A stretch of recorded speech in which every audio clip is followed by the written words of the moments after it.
Good evening. Welcome to Lower Island Township Board of Commissioners special meeting of the budget. This is our second meeting on the budget that was scheduled of October 18th, 2021. Proof of publication is available. We're going to go ahead and get started directly into the business in just a second.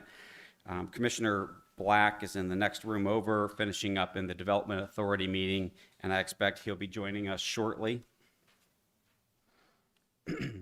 Also, before we get started, I have a question for the manager.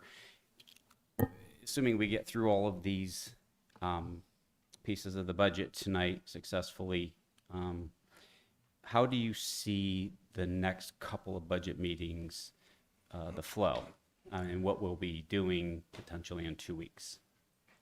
Well, if we get through all this tonight and the board is happy with the budget, we don't have to have any more budget meetings. If what I could see using the next one for is to discuss some of the items that you've seen that's been presented to you. If you want more information or you want to discuss whether it's something we want to do or not, you could use that third meeting for that. But I mean, theoretically, at the end of tonight, if you're happy with the budget the way it is, we're not going to have any more budget meetings. We'll schedule to have the budget put on the table, probably at the next meeting, and then it'll be ready for adoption 20 days after that. Okay. Got it. So what we'll do is we'll just play it by ear. Hopefully we get through things tonight, and if we have to have the budget meeting in 2 weeks, we will. Otherwise, we'll discuss it here. So at this point on our agenda, before we get into the actual budget discussions, is there anyone here this evening joining us regarding any business pertinent to the township other than budget? Okay, seeing none, we'll move on to our budget introduction for the evening regarding revenue and transfers. I assume either Director Grove or the manager will handle this, right? Thank you, yes. It is potentially a fairly long meeting tonight, so I thought I would cover the very largest highlights. And actually, there aren't a whole lot of highlights this year, which is kind of nice. And if you want any details, I'll be more than happy to get into those with you. The main revenue sources, of course, one of them is real estate tax. That tends to stay static and predictable, whether the economy's good or bad. In last year's case, when things were bad, it was still came in well, and next year will be about the same for that. We get slight increases every year as more development takes place. The economically sensitive revenues are the ones that I pay a lot of attention to, things like earned income tax and local services tax, real estate transfer tax, and all of the community and economic development revenues, particularly building permits. And these seem to be back on track. Now, they don't, they fell quite a bit last year. When they come back, but it isn't as if they go 2 years advance at once. So they are advancing, but we're not where we would be had things maintained before COVID happened. But still, they are strong. Particularly for earned income tax and local services tax, I use regression analysis that correlates it to some of the main things that correlates to, like local unemployment, business investment, non-farm payroll. All those correlate well to these revenues, and Wells Fargo provides a forecast for those, so I can come in what actually turns out to be pretty accurate for a revenue source that is actually very hard to predict. So you see it's actually a little bit less than last budget, but still an increase from what we actually received last year.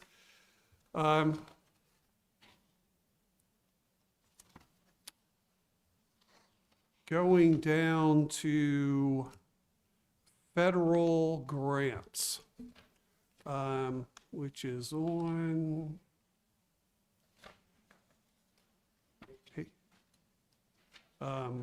Yeah, there it is, page 2. 341020. Yeah, page 2.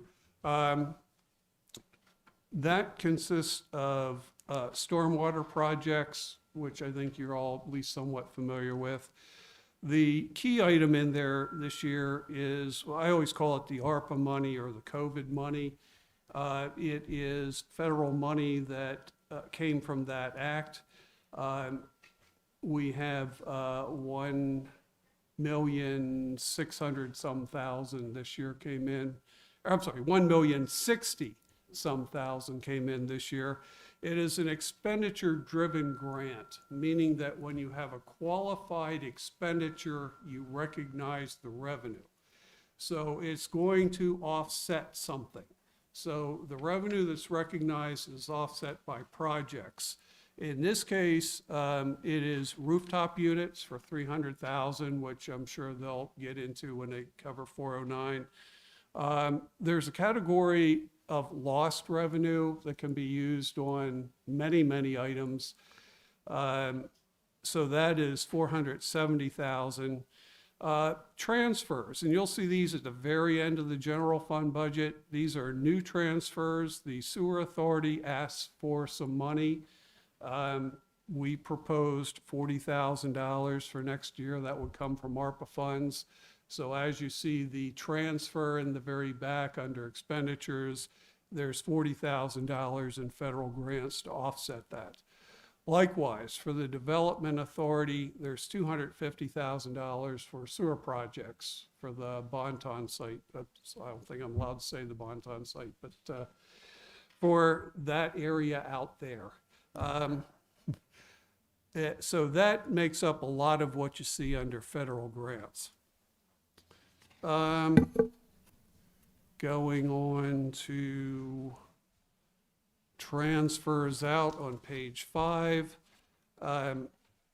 There is nothing really new here, but I wanted to point out the transfer from the Stormwater Authority, the MS4 Authority, in this case, the 1.4 million. That consists of, in the budget side, the 415, the MS4 cost, the 431, which is the street sweeping cost, and the 436, which is the stormwater and drains cost. So that authority picks up all those costs.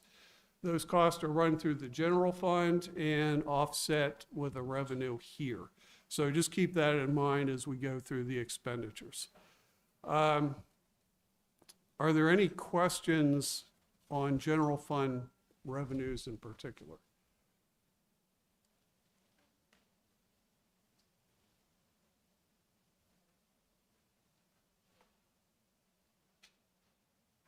Okay, what I'd like to do here is just move on to finance, which is, I think of as 402. That's the prefix in the account number.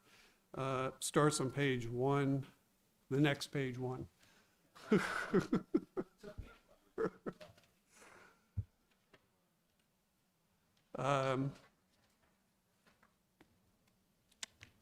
There is a change under office personnel. This year we hired a part-time individual to assist with overflow needs, particularly liens, which are now, we're allowed to place for refuge, bad debts, and kind of a whole host of other items. Also does the same thing for stormwater, for the authority. The needs, the demand put on this person has increased significantly.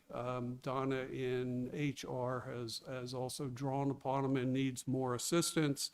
Actually, everybody downstairs really needs more assistance. So what we did here, or proposing, is we changed it from part-time to full-time. We took it from out under the oversight of finance and put it under the oversight of 414. So Becky would now be supervising this person, which is also where all the employee benefits go.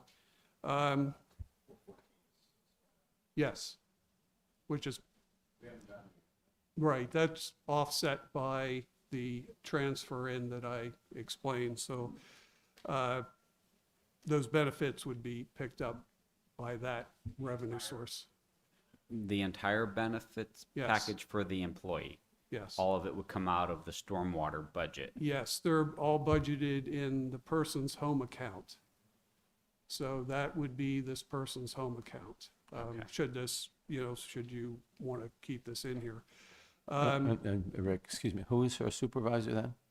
It would go from me to Becky. Becky would supervise next year. Oh, okay, I got it. Clarify, the person would still be working in the 3 departments. So they would still be working some hours in finance, at which time, of course, they would be under Rick's direction. Yeah, yeah. Some hours in stormwater, and then some hours in human resources. So, so they would have different supervisors, but one kind of boss. one Yeah, kind yeah. of, Okay, got the it. person on whose desk the buck stops. I'm familiar with that. We'll just call her Harry Truman. So 40% of that person's salary is budgeted in finance, 40% is budgeted in 414, and 20% is budgeted in HR 406. That is probably the most exciting thing for me to talk about in finance. We can, if you want to talk about under accounting and actuarial, which is 402, 311. We are again anticipating a single audit, which we must have if we receive, or I should say spend more than $750,000 in federal money, which it looks very likely we will. It's certainly budgeted. Also an EMS study that Tom had mentioned, I think it was at our last budget meeting, which would cover all those items not covered. We had a study done originally that looked at the billing aspect of EMS, like the billing of the third-party ambulance revenues. This would cover basically everything else. Under legal, I did bump that up 2,000 to cover labor attorney questions.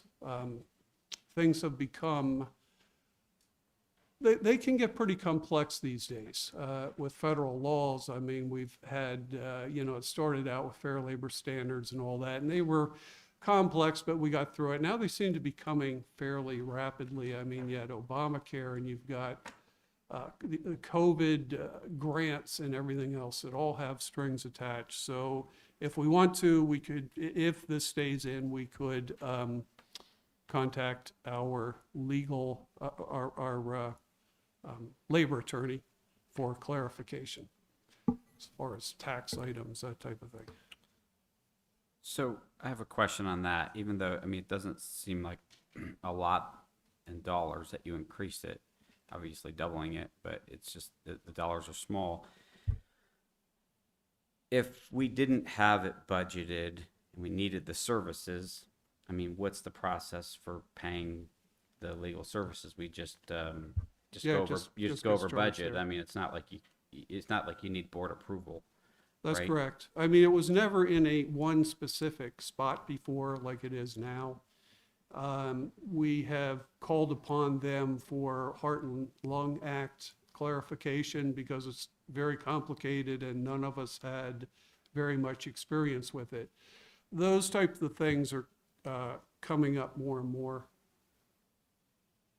Okay. And I mean, how'd you come up with the figure to just double it? I mean, It's, I'd like to say it was regression analysis, but really it was kind of a guess. yeah, I got it. That's cool. Thanks.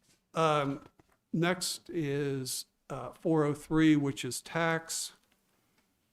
Actually, there's really nothing new in there that I can think of. Unless anybody has any questions on that, I think we can move on to other administrative areas. So, yeah, what you're going to find in the tax, that's going to be tax collector Miller's expenses, and also what we pay to the Cumberland County Tax Bureau for their commissions on collecting earned income tax and local services tax. That's all of our tax collection expenses in that section. It doesn't change much. Most of those expenses are tied directly to the amount of revenue that's brought in.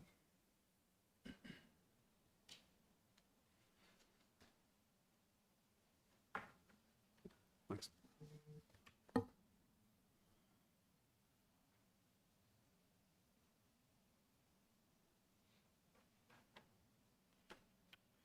Commissioners, is there any, you want to move on?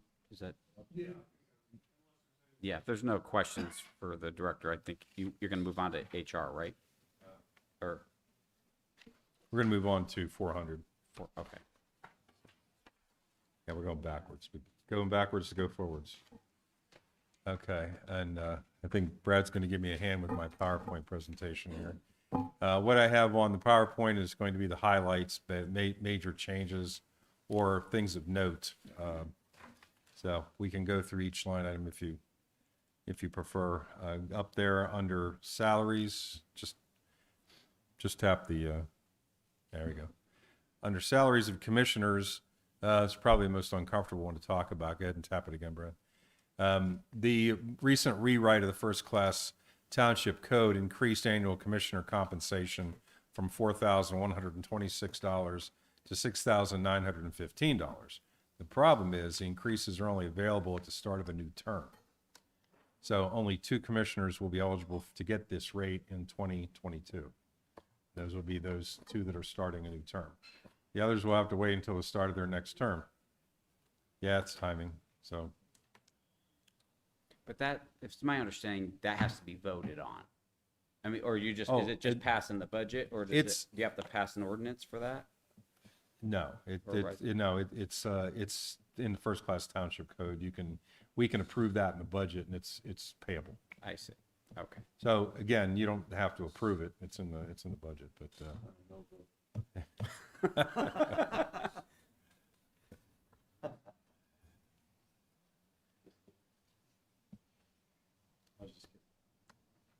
I was under the impression we would have to have voted on that. I guess it's voting as for the yeah, budget. if it's in the if it's part of it's been approved by the legislature, first class township code, so it's good. Okay, next one. Salary for economic development. Just wanted to point out that 1/2 of Erin's salary is in this line item, and her other half is budgeted in 413, which we'll see later on when she does hers. Go ahead. Okay, salary for part-time. There was $1,450 moved here from 317. That's for the recording secretary. It's been budgeted under stenographic services, but because our recording secretary is part of payroll, we moved it into the payroll section rather than the stenographic services. The money that's left down in steno services is going to be for like Gwen Leary when we bring her in for a public hearing. That's why this $1,450 shows up here this year and wasn't in there before. Okay, go on. If you see anything between now and 450, there are no really big changes in there. Actually, we've had some reductions.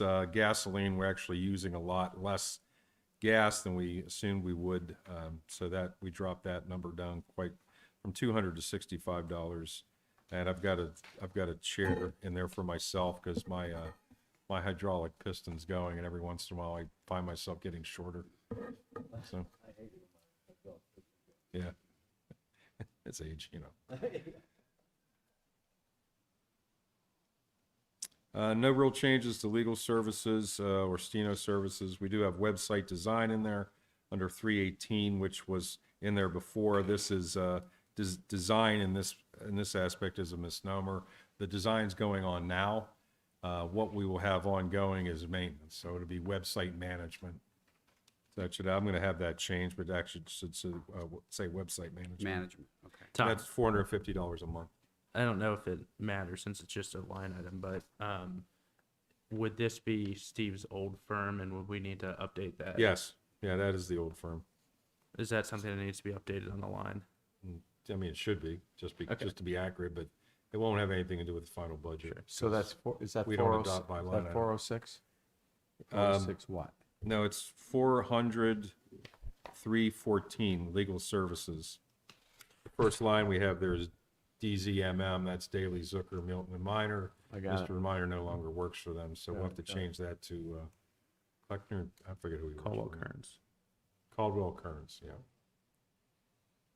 And is that increase from 2021 reflective of Ac- his hourly rate increase? That and just actual use. yeah. Okay. But there is the hourly rate increase does figure heavily in there. Okay. And is the Eckert Siemens decrease result of anticipated bond work for the year?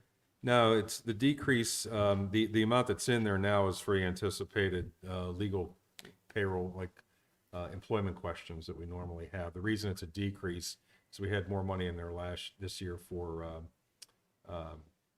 the contract stuff. Got it. Following up on that.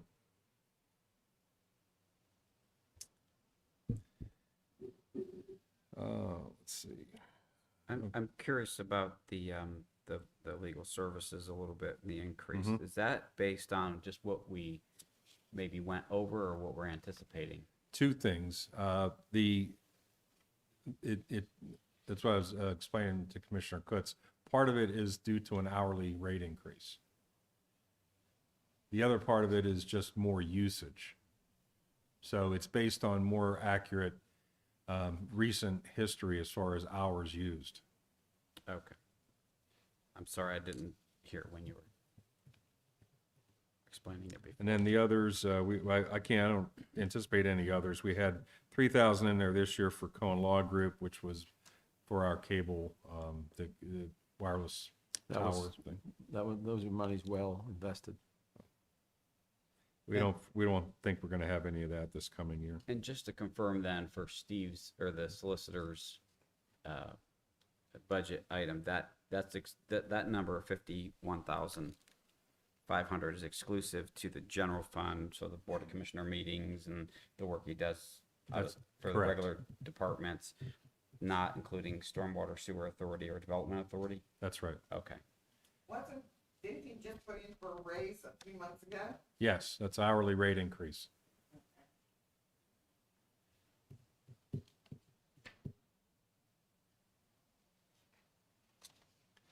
Okay, dropping down to 450. Well, I guess there's a couple of other line items in between there we can talk about if you like.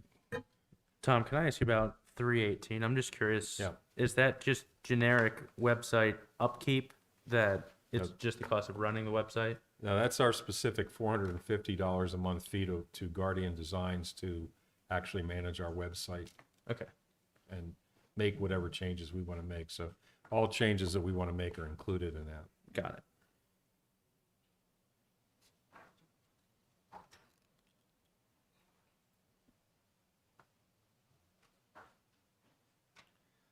Dues, memberships, and training stays about the same, as does public relations. We drop down to Codification of Ordinances, which is what we have up on the screen right now. $15,680 was a proposal that we received from General Code Publishers to go through our entire book of codified ordinances to look for obsolescence and inconsistency.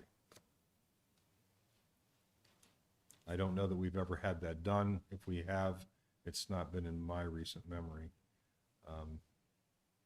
Whether you want to have it done or not is it's a matter of choice. Probably should be done once every maybe couple of 10 or 20 years just to make sure that A couple decades. a couple decades. I think it's probably been that long since we've done this, but Are these the things, and John would answer if he was here, but are these the things like when we talked about signs and that they might come back and clarify or make it easier for the lay person that would be looking at our codes online, let's say a regular resident, just to not be pointed in like 6 different directions and then get confused? Is that type of thing we're talking about to make it user friendly too? That, what they're not going to rewrite anything to make it easier to understand, but what they will do is they'll point out inconsistencies. So if you talk about signs in one place and it says one thing and it says something different in another place, let's say we're talking about setbacks and something says this has to be 30 feet back and another section says 25 feet back. They'll identify that and we'll have to fix it. We'll have to decide which one we want and fix it so that it's consistent. They'll also look for obsolescence as far as any ordinances we have on the books that have been overridden by state law or a subsequent ordinance of ours or something like that. We'd spend a whole lot more than this if we try to do that ourselves. Oh yeah, this seems like a bargain. I also think we'd spend more on any lawsuit that would arise as a result of That's some good. inconsistency. That's a We've good already point. had one this year that would do that, so I agree. No, that's a good point. I hadn't thought. And frankly, it probably makes sense to do before John retires as well, so that he can use his years of knowledge to be a part of that process. Who wants to be the one to tell him he can't retire? And that's it from the 400 line items. Be happy to answer any additional questions before we move on to 406. But I have a question. Can the public that's viewing online right now see? No. They can't see the screen? No, Okay. we only have one camera in here. Okay. It unfortunately doesn't point up there. I got you. And the improvements that are coming, will that enable the public to see? Yeah, absolutely, yes. We'll be able to have 'Cause that'll be here, right? that'll be there. Okay. But we'll also be able to have it feed directly from the computer that's kind of running everything. Right. So we'll actually be able to split screen. If there's something on there that we want the public to see, like a budget, and meanwhile, somebody's talking and asking a question, I can actually have both things on the That's screen great. at once. Awesome. That's terrific. So the promise is that next budget, next year's budget, Yeah, that the public can see every line item, which would be we terrific. we won't be going low rent next year. All right, moving on to 406, Won't be going. which is human resources. The first item we have on there is salary office. And that is, that would be when we talked earlier about moving our administrative assistant to full-time. Part of his salary would be, I'm saying his because it's the person that's incumbent right now, but part of that would be budgeted here in this line item. And that's what the $7,300 is. So that's, as Rick mentioned earlier, 20% of the new, of that full-time salary would be budgeted here.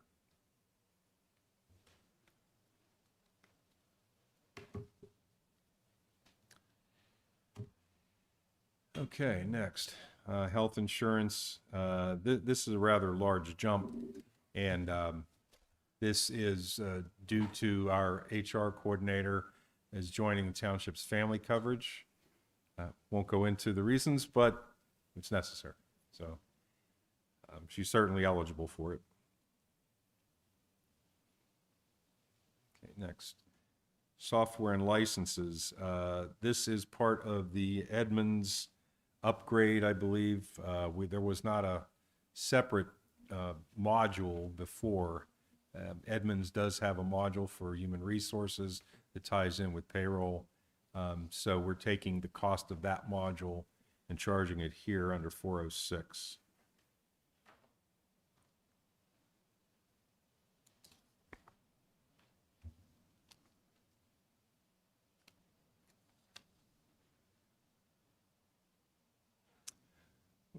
Go ahead, next, Brad.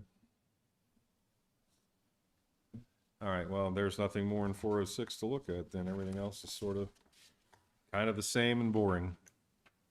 Donna Paul is here with us tonight, case you have any questions for her about anything in her line items.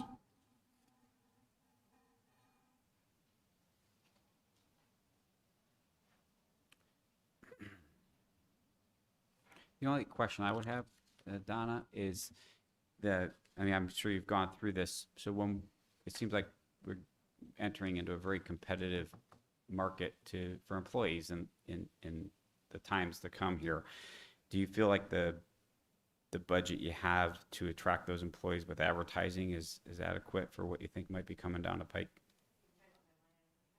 Yeah, like for whatever advertising would come out of, to make sure that you have what you need from an advertising standpoint to make sure that we're reaching those potential candidates. Yes, I feel You that. have Yeah. what you need. Mhm. Okay, Yes. thank you. That I just know that's going to probably be really important to make sure that we reach maybe a wider reach than we have in the past to make sure we get good candidates Yeah, in. that is correct. The marketing is, I mean, the employment market is difficult right now. Yeah. Yeah, I can imagine. Yeah. So, So we'll be doing some recruiting probably in 22, but that should be sufficient. good. Thank you.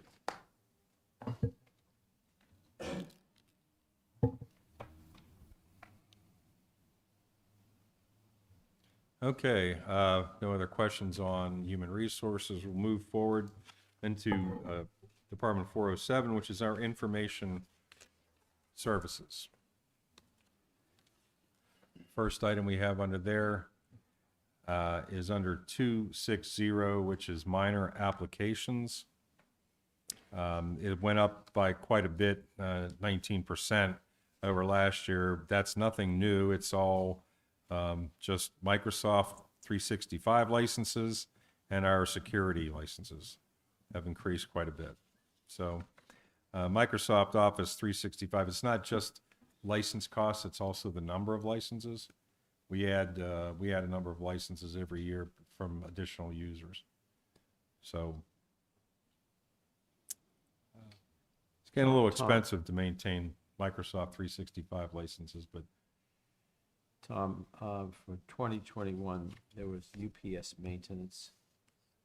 I don't see that. yes, that UPS maintenance was for batteries, for the uninterrupted power supplies. Okay. That's just been moved up to line item 407, Oh, okay. 245. So it was kind of a redundant line. Okay. Thank you. Tom, from backup storage to cloud storage, are we making a switch? It's the same thing, Just different but wording. just more accurate. We're actually using cloud storage now. Okay. Mm-hmm.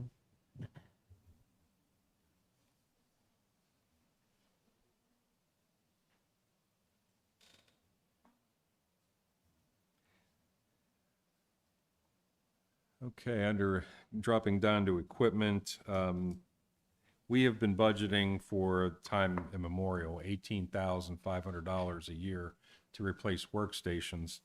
That was fine when we had about 40 workstations. Now we have well over 70. So the 18,500 has not, our original plan was to cycle them in and out every 3 years, which was, about the average lifespan. We've been getting a few more years out of them, but even at this dollar amount, we're not able to cycle out 20% of them every year. So, so the recommendation that came to me from our IT providers was that, $30,000 would enable us to do a more realistic turnover of workstations.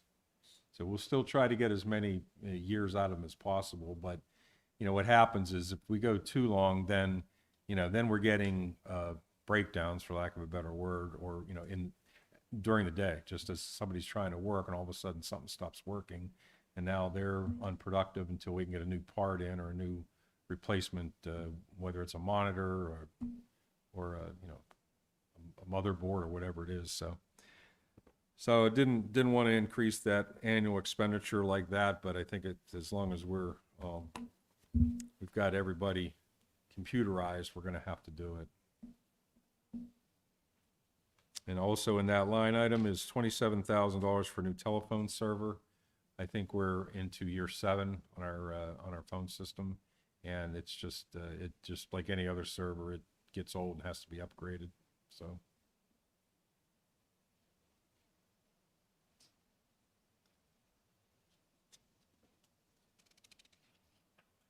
Any questions on information services?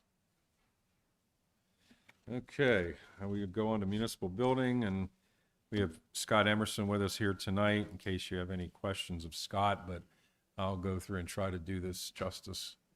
Under 140, salary, labor full-time. We have, as you're aware, 2 9-month positions in Public Works. Right now, only one of them is filled. The other one left during the year and has not been filled since then. What I've talked to Scott about, independent of that, is the need for additional help down here at this building. Our building is now 13 years old. It's hard to believe we've been here for 13 years, but you know, it needs constant maintenance, just like any other building.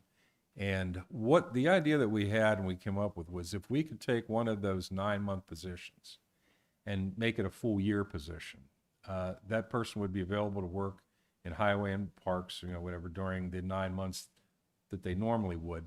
But during the 3 months in the winter, they would be down here to work with Scott on building maintenance issues. And, you know, we're talking about, it could be, depending on their skill level, could be anything from painting to more complicated repairs and things like that. But that would be up to Scott to assess their skills and how he wants to use them. But, you know, it is an additional expense in terms of benefits. But, you know, we think it's going to be a well-used position. And the other thing it does is it eliminates the difficulty of trying to hire somebody for 9 months. You have 2 9-month hires, you say?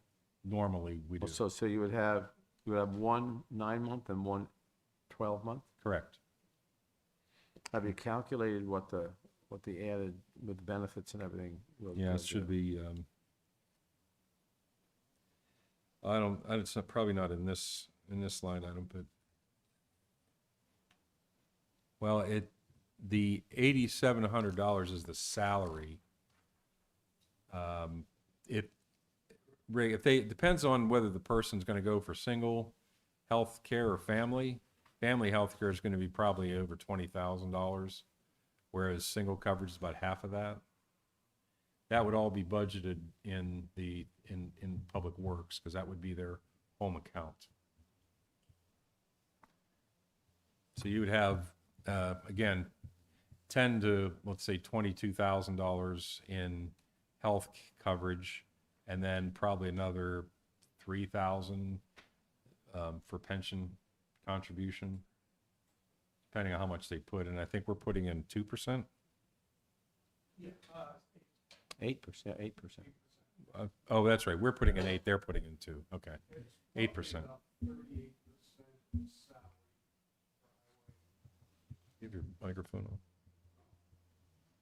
on. It's roughly about 38% of salary on average for highway.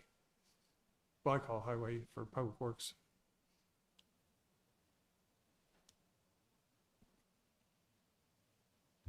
Well, I like the idea of the efficiency. I guess my concern is the $28,000 that's going to add to the, you can do a lot of things with $28,000. I think I would just add, you know, not to just counter what you're saying at all, but I think my gut feeling on it is if we can land, you're talking about somebody that's already a 9-month employee that you would offer this to, or just maybe No. put it out there? No, that position right now is vacant. So we haven't been able to replace it since that person left, just because hiring difficulties. And I mean, if yeah. we were to make this full time, we would be looking for a brand new person. Is the other 9-month position, is that maybe the same person that comes back every year or something like Yes. that? Oh, okay. Yeah. I would not be opposed to this. I would not be opposed to this.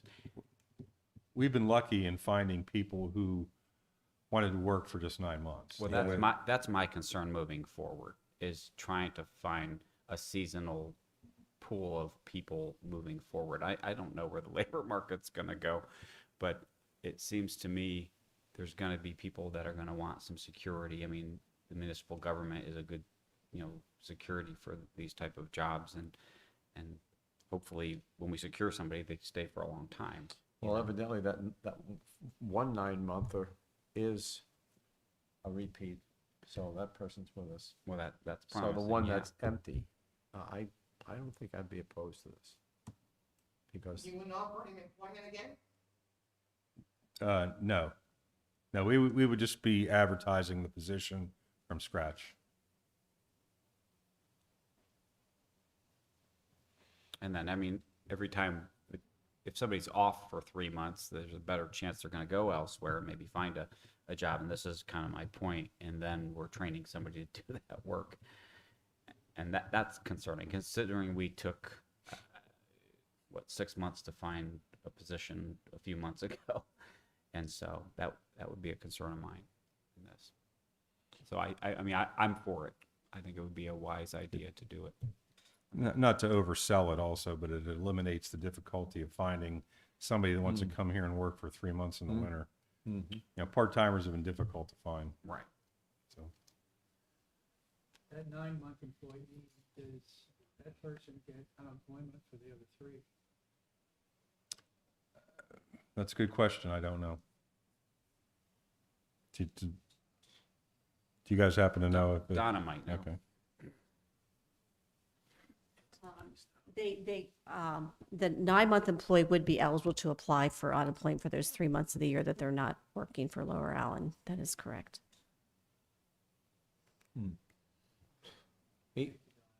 even though they're not a full-time employee?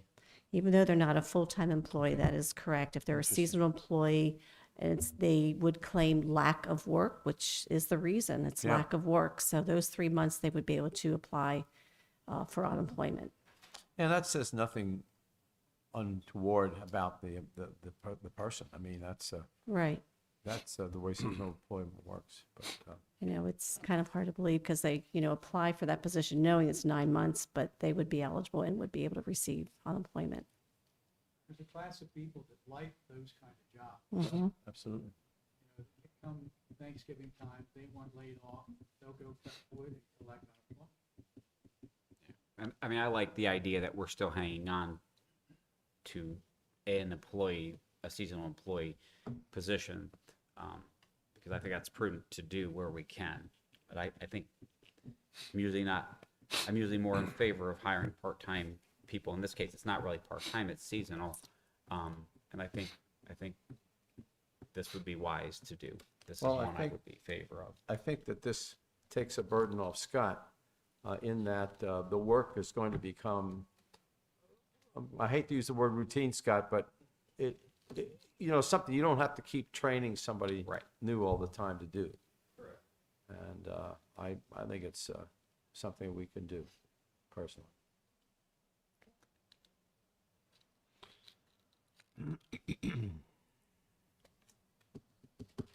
Well, I mean, we had some debate on that. Is there any objection to this item that we should continue to discuss? I'm just curious. No, you're paying them anyway. Let's move on. Okay, the next item is in the very next line item, salary labor part-time. We did reduce the hours that we had originally budgeted. Last year, we had not only the summer help, but we had anticipated on hiring somebody year-round to help Scott at 20 hours a week. So this line item drops $8,530 because of the thing we just discussed and the full-time person. So what's left in there is 425 hours for somebody in the summer to come in and do outdoor landscaping. We had somebody for a short amount of time this summer, and those are getting harder to find as well. I guess we in the past we had hired kids either high school or college home for the summer. Those are getting more rare. They're home, but they don't want to work. They don't want to do landscaping. Fancy name for weeding. Yeah.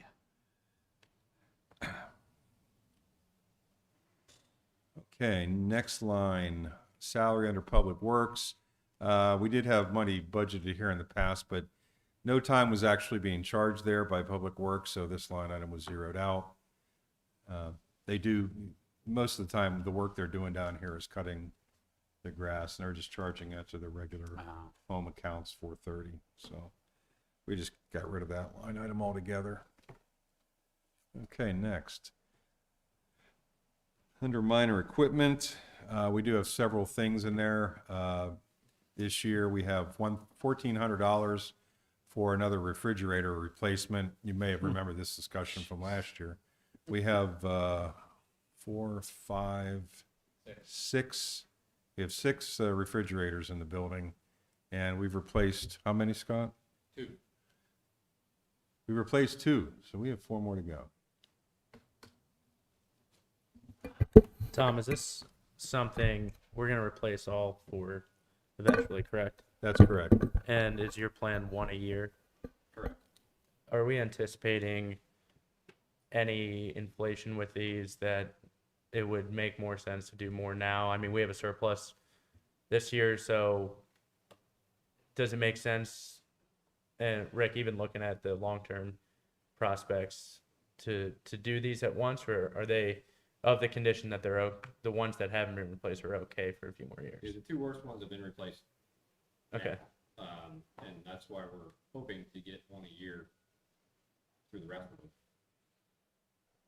Okay. So you're good with the 1 a year plan, and As you of don't now, you don't yes. expect the price to double for these in the next 3 years?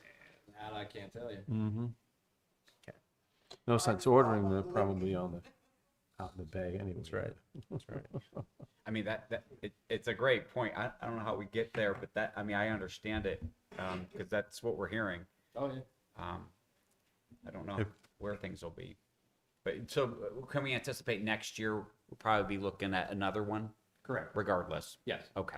It's something you might want to put some feelers out for, because like I said, I just bought a new refrigerator. I couldn't believe the price. I was over $2,500. Yep. And it was a refrigerator. So the longer you go off, the more expensive it's going to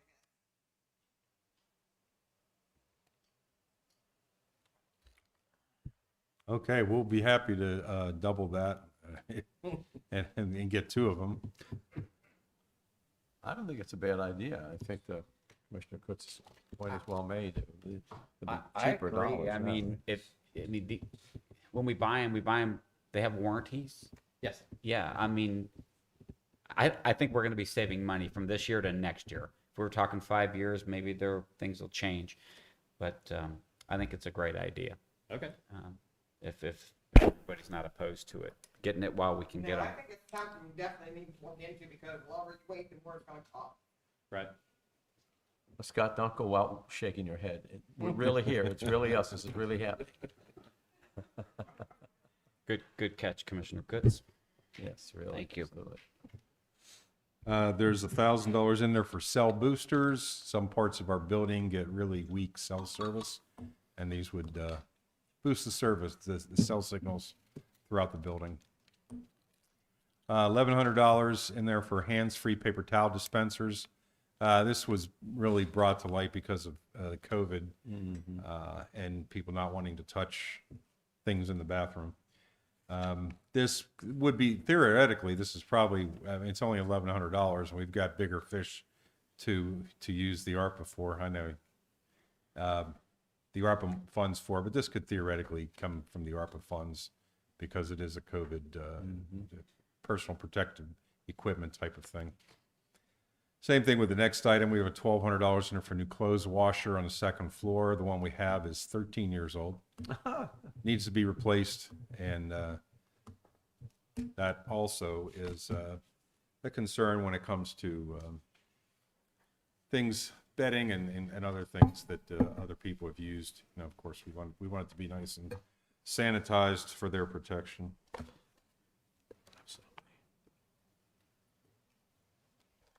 Okay, go ahead, Brad, moving on.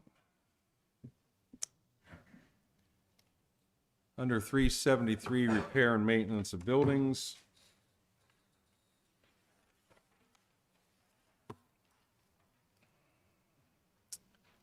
We have $2,100 in there to replace carpeting in 2 of the police department offices that are worn.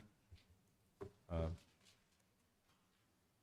see the captain in here, I don't know.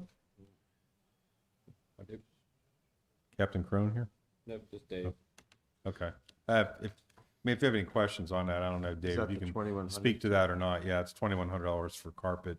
I'm not sure like why just 2 offices, or what is it about those 2 offices, or? It's replacement in the lounge, which used to be the lunchroom. And also then we are kind of expanding where there's tile now, we're gonna put in when we open up that one wall. Okay. $4,300 in that line item for several of our key card access modules that need to be replaced. Scott can probably tell you more about those. We had, just this month or last month, I can't remember, panel failed and we had to replace, we didn't actually replace it. We had a space in another panel that we moved that door to.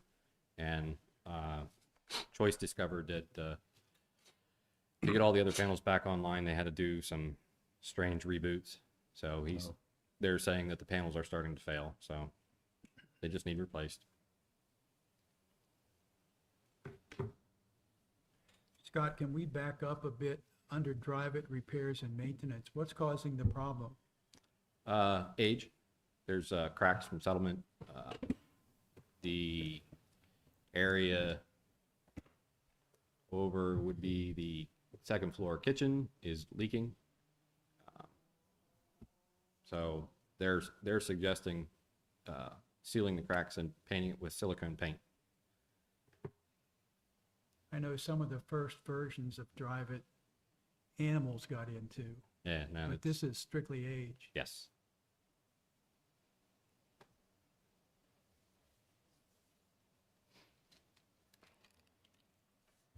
Okay, in that same line item, we have $5,000 for roof repairs.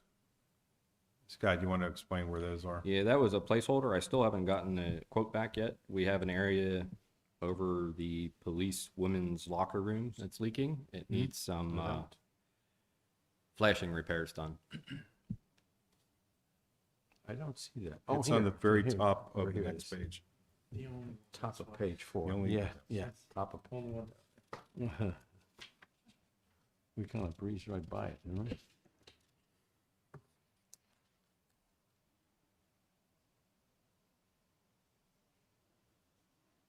We've been talking about roof repairs for a few years, haven't we? Yes. And so we haven't done any, now here we are. No, we've been doing them. Oh, okay. Yeah, All right. it's just different areas. Got it.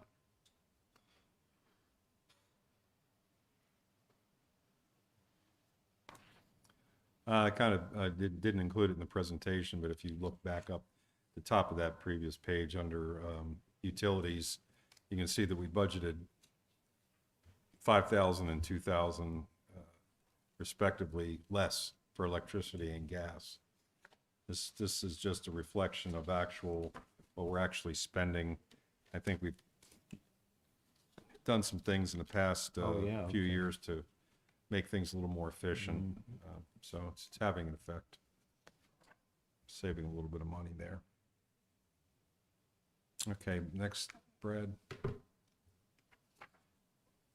Our favorite, machinery, equipment, and vehicles. So the $300,000 that's in there for 2 HVAC rooftop units, Rick mentioned these earlier when he was talking about ARPA funds. These rooftop units, I think we were going to originally try to do one a year, but with the ARPA money available, we're going to head and do both of them. There will be an offsetting revenue for this under the federal grants. But these rooftop units contain ionized ionized air cleaners. And so that's important when we've got first responders that are here 24/7 because they do remove pathogens from the air. So that's, again, offset by the ARPA money. And then we've got 40,950. I don't know, I'm not sure. Why I didn't make that 41,000, but Scott's truck, which he received from Public Safety, is at the end of life, needs to be replaced. And I think, I heard this secondhand, I didn't get this directly from Scott, but is transit van is what you're looking for, would be better? It'd be preferred, yes. Okay. So the transit van would be more useful, a more useful truck for his needs. And actually, it's a lot less than what we originally had budgeted there. We had, I think I had $53,000 for a truck. The van's actually less expensive. Cool.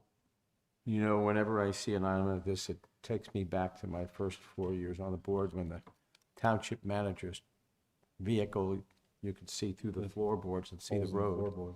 And that was frugality from the boards before I got on the board, so I don't expect that now. I'm just saying.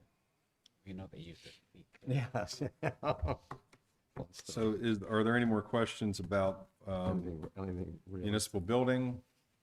While we have Scott at the podium. I don't have any questions, but Scott, I think it's worth mentioning the money over the last couple of years that you've saved the township by putting your own skills to work. I know the the Public Works building, that project alone, I remember talking about that and how much we saved on the contract. Just knowing you were going to go on there, I think was it the rough electric? Yes. Yeah, Complete you did the electric. rough electric work for that, and so thank you for being willing. And I know as I'm looking at these line items, that a lot of this stuff you could very easily ask to delegate out, and you're taking it upon yourself and doing it yourself. And we're blessed to have you in the township and in this capacity. So thank you. I'm going to potentially embarrass him. It's in his genes. I know his dad. His dad can fix anything he touched. His grandfather the same way. So Well, thank you Thanks. both very much. Thank you. Scott, it seems like every other week we're getting a report from Tom on Scott did this work and it's going to save us X. So we appreciate it and the dedication and everything. I know you take a lot of pride in what you do and keeping everything moving around here. So we certainly appreciate it. Thank you. Yeah, Scott's kind of a victim of his own success. He does things so well. Everybody wants him to do stuff, which is why we're asking for some help down here for him over the winter. Okay, if who's there's- next? You got a tough act to follow. Well, it's going to be fleet maintenance, I believe. Oh, good. So Charlie's here to answer questions about fleet. The first item we have in there is under minor equipment. Now, we don't have any changes to salaries or anything like that. So under minor equipment, $2,000 for the deactivation of the truck lift. I believe, Charlie, this is the lift that was installed in the floor back in 1990 when the building was built. That's correct. Yeah. It's non-working and irreparable. Yeah. It's basically become a tripping hazard actually now in the shop. To the point that it doesn't work. So as I put in there, this would be the cost to remove this equipment, fill in the floor, and would be replaced with a portable system, correct? That's correct.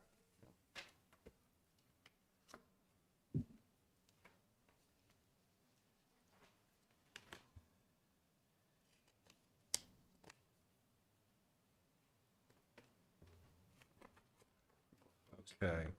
For another, also under minor equipment, $4,600 for a portable hose crimper set. This would be carried on the fleet service truck for repairing hydraulic lines out on site rather than having to have the truck or equipment brought back to the shop for hose repair. Did I get that right, Charlie? That's correct. Charlie, I'm going to have to apologize. And what item was, I was getting to 434. What item is the tripping hazard? The truck lift in the Ford truck. I lift. got it. I see deactivation of the truck. Okay, Yep. thank you.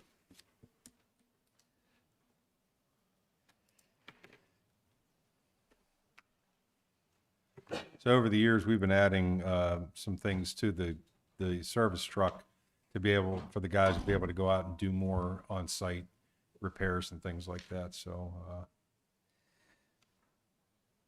if there's no questions about the hose crimper, we can move on. Under 261, minor equipment for vehicles, $4,950 for a toolbox and air compressor for the service truck. And I guess if I was a layman, Charlie, I'd probably ask, why do we need a toolbox for the service truck? Isn't there already one on there? Right now, the tools are just laying in the one shelf.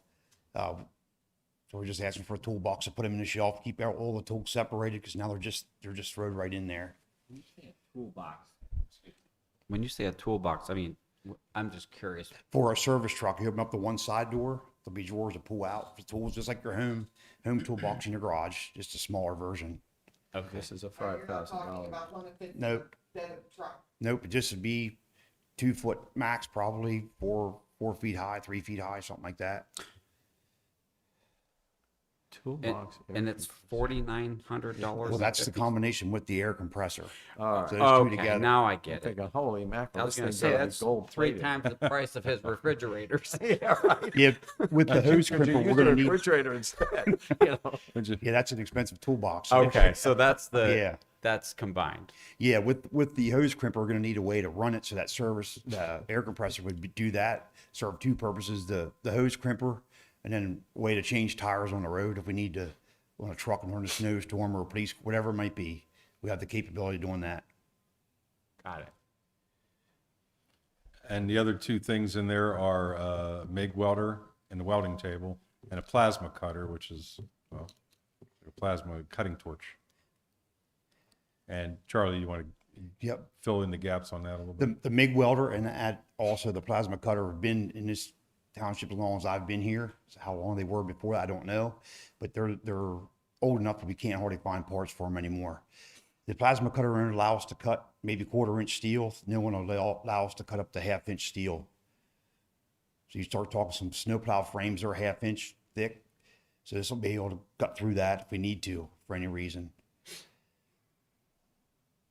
And of course, the MIG welder, like I said, that's the same thing.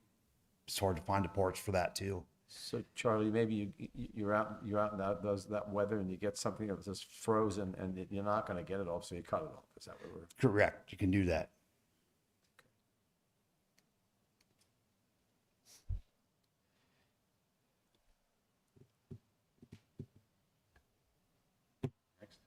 Yep. How many people in your department can actually use a MIG welder? In the fleet department or the whole public works building? They can all do it? Yeah, pretty much, both of my guys can do it, my mechanics, and some of the guys in the public works department can do it also. So we're not gonna like put down to one person. Correct.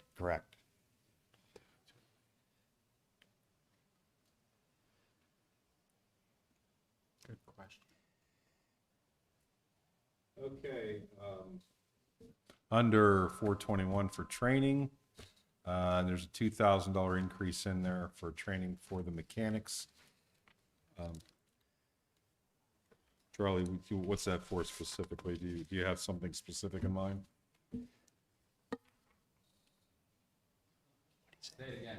Yeah, I didn't quite hear you, Tom. Oh, I'm sorry. Did you have something specific in mind with that? Yeah, $2,000? with the training purposes, of course, we have the hybrid police cars. So a lot of that training is going to be used for that purposes. There's a lot of high voltage stuff there. We just want to make sure we know what we're getting into once we go to repair them. So that's what a lot of it's going to be used for. Well, I think I want to echo a little bit of what the president said, Charlie. I mean, for someone who, I can't even read details, let alone do any of them. So I thank you for your expertise, and I'm really impressed with the cross-training. Good question from Commissioner Holtzman about who can do the welding. That's very smart. Thank you. And I know you tend to come in under budget and stuff like that, and you feel you got what you need out there, because it seems seems like the budgeting process has gotten a little easier in the last couple of years. So since we put some measures on the departments, and so it's easier to come in for us to know that you're asking for basically what you need because of the limitations. But I do want to make sure that you have what you need out there, because the residents, the public works folks, and the equipment and stuff is important, and they they, you know, when that stuff's functioning properly, then the services are better. And so, Yeah, right now we have what we need. Of course, the wants always are there, but Yeah. right now we'll go with what the needs are. So we have that covered. okay. Well, thanks. You're welcome. We're on page 4. That's, fleet maintenance, Tom. Unless, excuse me. Yeah, we're going to actually go backwards now. We're going to go back to 413, which is our community and economic development. I'm gonna stay for the executive session, so I was gonna suggest we do Public Works and Parks so they can leave earlier. if they don't- Okay, if they want to. good suggestion. So we're going to jump down to Public Works and Parks. That would be, start with 430. 4:30. And 30. Let's see.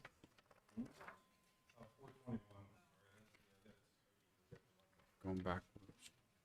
There it is. Highway Department. Page 1. Get my finger to work would be nice.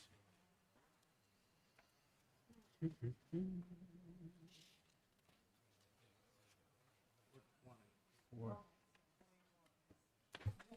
421. 421's yard waste. 421. Yeah, by golly.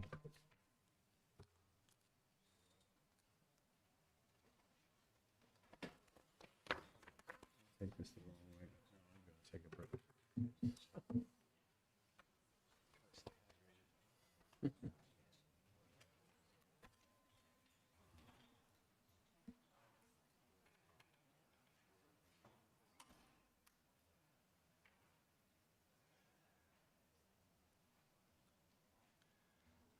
Okay, well, for Public Works, who's presenting?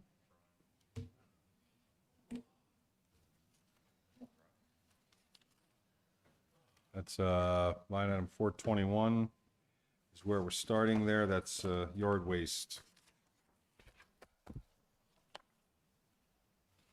There's no increase in there for 421.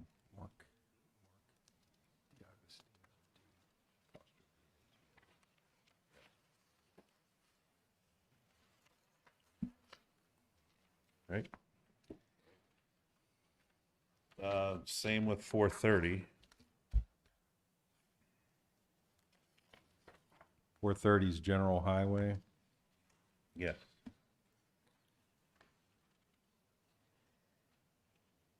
And 431 would be Becky's handling that. That's the street cleaning.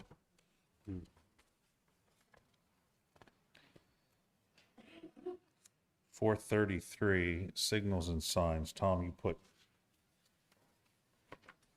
Wesley and Royal flashing beacon.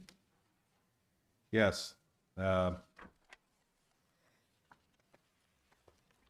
was, we had a project in the 5-year capital plan for a flashing beacon crossing signal at Wesley and Royal Drive for $20,000. That's in there. Where, Tom? Wesley and Royal. Wesley and Royal.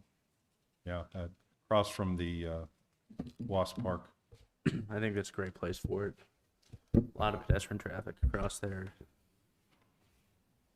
There was one in there too for Hummel and 18th. That get taken out. We have a grant for it. It's for 80,000. I think it's in a I different think that's budget. in, 435. All right. that's under signals and, no, that's under crosswalks. Sidewalks, crosswalks. Yeah. Yeah, that's a different, You're saying we have a grant and it is also an expenditure for in this budget later? yes. Okay, got it.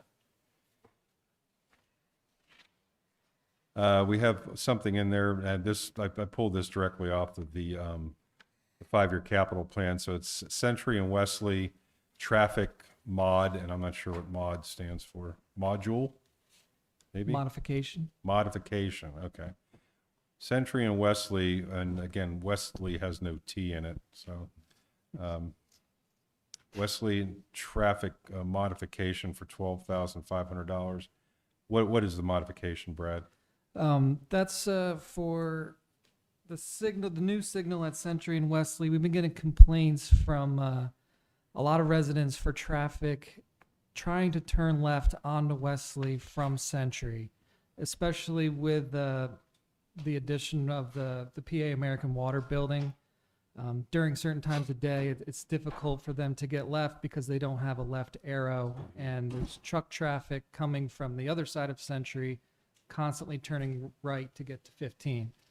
So this project would essentially replace the 3-section signal head with a 5-section signal head to give that traffic movement a left arrow.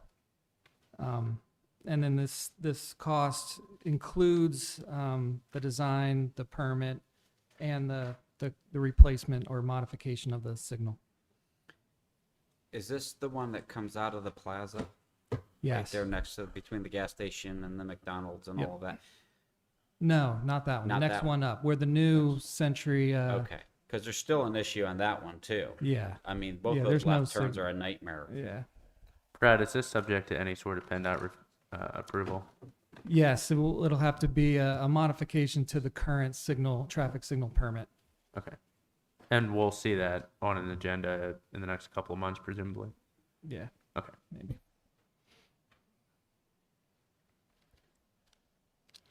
And the third thing in that section there is traffic signal generator. Yep, those this is another capital purchase, and I've been informed by ATS, who's our traffic signal maintenance contractor, that we've had some outages over this past year, which kind of puts a lot of pressure on public safety to keep the signalized intersections operating. And if we installed these generator plugs in certain critical intersections and provide small generators, they'll be able to keep the signals operational during power outages and keep the pressure off public safety during those events. Is that a gasoline-powered generator? Yeah.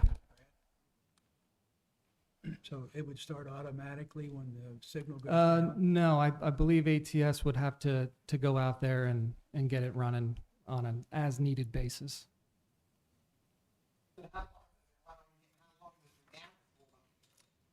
That's a good question. I'm not positive. I guess it depends on what size generator we're able to get with the budget, but I would think it should be plenty to get the power back up and running.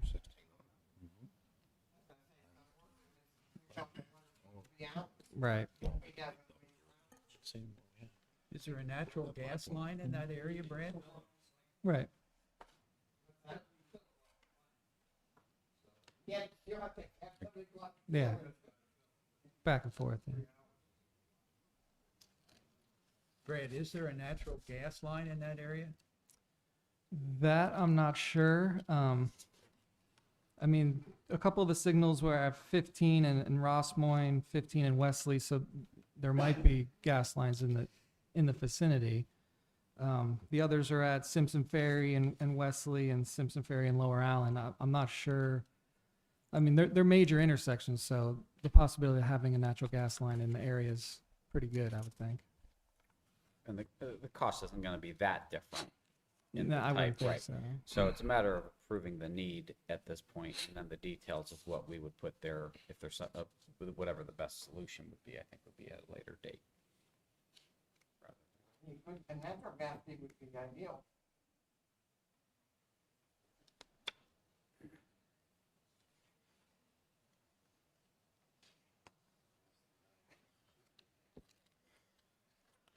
Okay, moving on to Department 435, which is our sidewalks, crosswalks, and curbs. Really no changes in this department except until we get down to 430. And this is the project that Aaron was referring to, 18th and Hummel, pedestrian improvements, $60,000. And is it a full offsetting grant? 435, 730. Got it.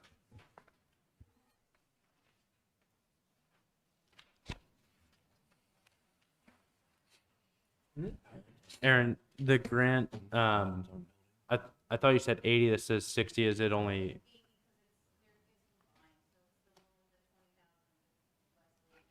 Okay. No, you're good. So it's all covered by grant money. They're Awesome. combined, got it. Thank you.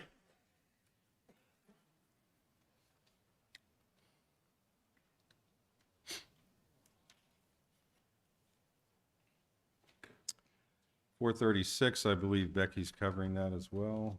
Yep. Correct. And so that brings us to 438, highway and bridge maintenance. There's no increase in that in 438.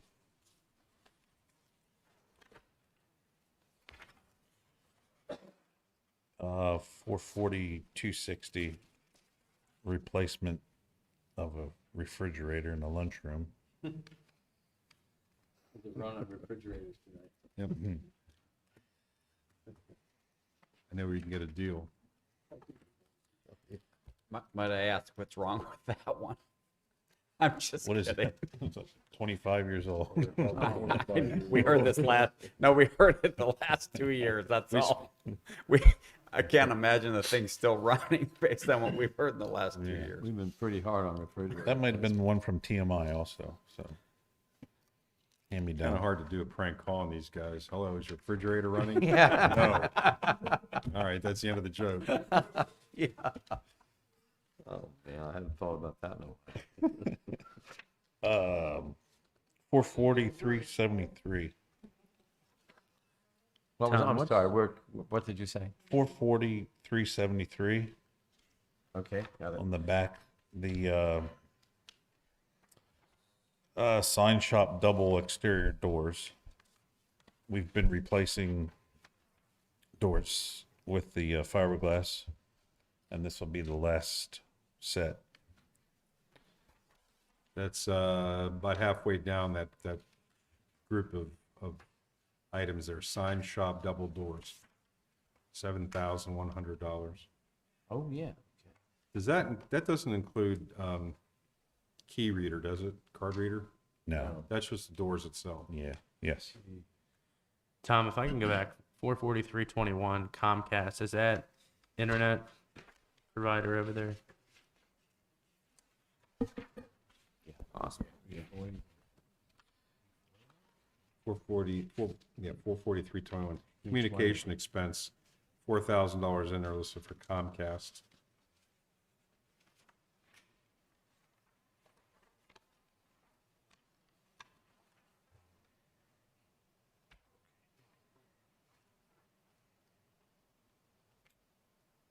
Where are we at now? We're still at 44373 garage Okay. door. Yeah. Replacement of a garage door. One of the big overhead doors. Replacement of the office HVAC system. I don't know, how old is that? That's 14 years old. And right now, currently, there's one outside unit that controls 4 rooms. And we're having problems with it and finding parts for it.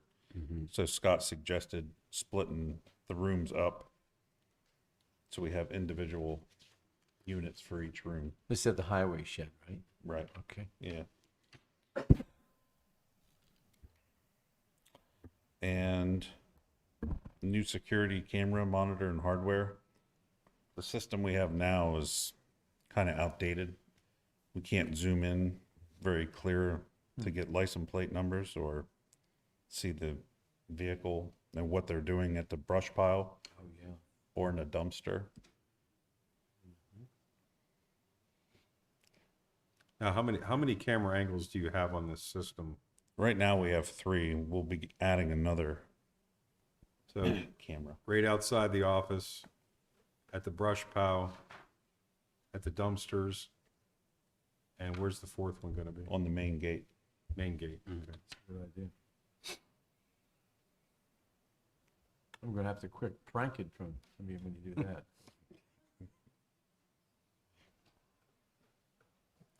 And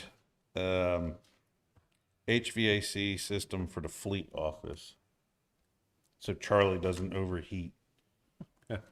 Right now, he only has a wall unit, and he One way doesn't to keep have. Charlie out of the office. One way to keep you out of the office, turn the air off. He currently doesn't have a heater back there. He just has a little. Well, he keeps it. He has enough hot air coming out. Yeah. Of it, so You don't have a heater back in the office right now? just a boy. little Okay. ceramic Yeah. job. And I think this has gotten some discussion over the past late last week, because they also gave me some plans or suggestion for cutting some windows in, and we want to make sure we do that, but that didn't make it into the budget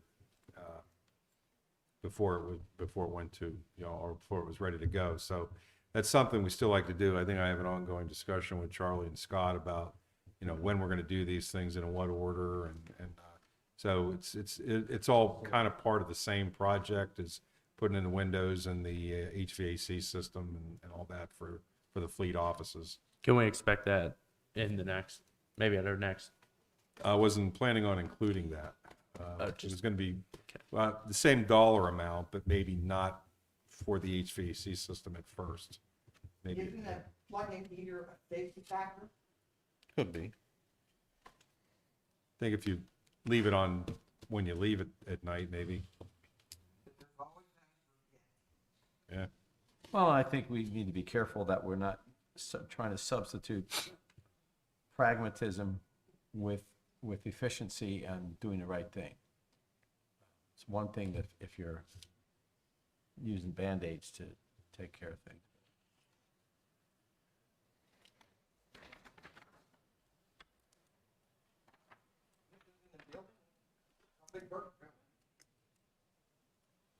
Yes.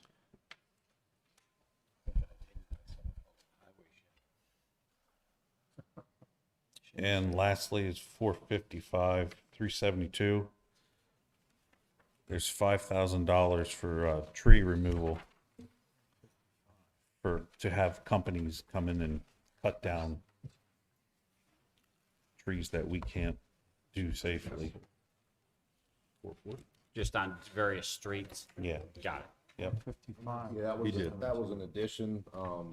We had an incident down at, the bridge at Ringling Farms. Okay. And our guys didn't feel safe taking it down, and it Sure. wasn't safe to take them down because they were right against the bridge. So we had to get the company to come in and basically top them out from the top to the bottom. So Did we we, never had any money in our budget before for tree removal. right. Did we do the work, or you fellas, department do the work down in Sheepford where the Yeah. tree went over during Ida? Well, we had a company. Oh, yeah, there we go. actually remove that tree out of the creek. And set the numbering rock system in, doesn't and make we sense. blacktop Oh, I haven't figured out. Oh, okay. Yeah, it looks good. It looks good. And then I have another question about tree removal. So my wife and I, we walked down to the creek, the bridge, and she says, I want to show you something. She had walked the day before without me, and a lot of trees have come, and there's a giant one. I don't know where it came from and how far it could have gone, but it's like stuck on the bridge. Who actually is responsible for unclogging all of that? Because that's a big mess down there right now, and I'm concerned for people's safety come spring. I mean, there's a tree that's probably a 80-foot, 100-foot tree that fell down and floated, and then it stopped, actually dented the bridge, and it's sitting under. Yeah, if you go down there, you'll see what I'm talking about. I can remember about 20 years ago, we actually had a boat, this company came in, I don't know if the township hired this company. They came in and they floated the creek, and all the bridges, they actually cut the debris away from the pillars. That was a grant project. Grant. So that's, Also a grant. and I'm say. not suggesting we do anything with our budget. I was just curious to know whose responsibility it is, because it seems like there's going to be a lot of issues on the breaches. Yeah, So- they're county-owned bridges. Well, the so- county owns the bridges. That's why I was wondering. Oh, right. That- Yeah. This has been an ongoing debate for generations. Like, Okay. Who's responsible for cutting that stuff out? It's not our creek. I mean, it's the Who owns the creek? state, My- presumably. My guess is Or the avid it's kayakers actually- are gonna it's have something to actually say the about it joint and probably be landowners cutting them out on the creek. come spring. John Eby. It's weird. But don't try to. Get John Eby to float down. All right. Okay. I didn't mean to take up that time. We're on hold with against you. That's Is it. that it? Now parks. Thanks, gentlemen. Yep. On the parks. Thank you very much for all your hard work. So that was. Works. 452. 452. See, 455 is part of Public Works. Yeah, it's almost. 452 and 454 are parks. 455 is part of Public Works. So it's fine. Oh, Yeah, where are we going to now? 452. oh, two, okay. All right. Basically, in the 452, line items bumped a little, a couple of them minor bumps. Some big ticket items for 452 fall in 452, 371. There's a Powerbed Edger. We have a bed edger now that I think Charlie and I discussed is like a 2003, and it's due for replacement. This will be a self-propelled bed edger, so it'll be a lot easier to work.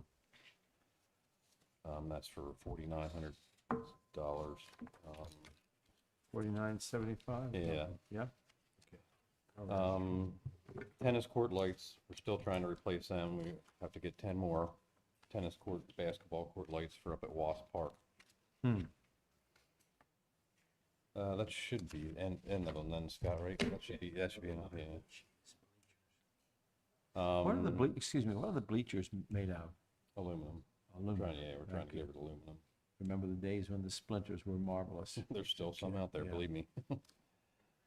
Yeah, there's a bleacher for Wasp. A new swing set for Pete's Field. The current one there is the old mid-90s. Oh. So it's due to be replaced. There's some dings in it, so it could be replaced. Highland Estates Playground, the play structure is 1995. It's seen its better days. That's in 452, 730. And that's for 40,000. Can you explain that one again? The play structure that's currently at Highland Estates is mid-90, I think 95 or 96 it was put in. There's cracks in it. Toddler stuff. So it's seen its better days for sure. It's becoming unsafe. Right, so that's a replacement? Yeah. Okay. And then my question on that one is there any offsetting grants, or is that coming out of any other funds other than just new funds? It's coming out of the park escrow. The park escrow? Yeah. Okay, Park escrow fund, which we're trying to spend that down because I it's- understand. Yeah, it's getting kind of high. And the next item I put in there this year, it's a Cedar Spring Run play structure, which is across the creek over here. There's an area to the south, or as you're facing it to the left, of the bathroom building, which is an open grass place. And it was originally, in the original design, it was supposed to be these concentric rocks, rings, that were going to be part of an amphitheater or outdoor classroom or something like that. We never did it because as it turns out, it's a really noisy place over there with the traffic coming by on Gettysburg Road. So it's not going to work probably definitely not as an amphitheater, probably not as an outdoor classroom either. So it's been sitting there as just a grass, expanse for a while. And the play equipment that we have directly across the other side of the bridge is kind of toddler stuff. It's really for smaller kids to climb on and things like that. There's really older kids don't really much have an interest in it.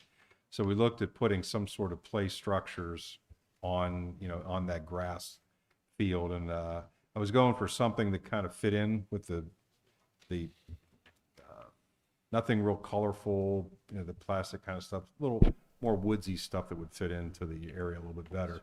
And the quote I got back was for 60,000. And this stuff is really expensive. $60,230. Yeah, I saw that. That would include a swing set, one of those things that you hang on and slides. No, but a climbing wall, climbing structure, some stepping logs, they're fake logs that you step up on.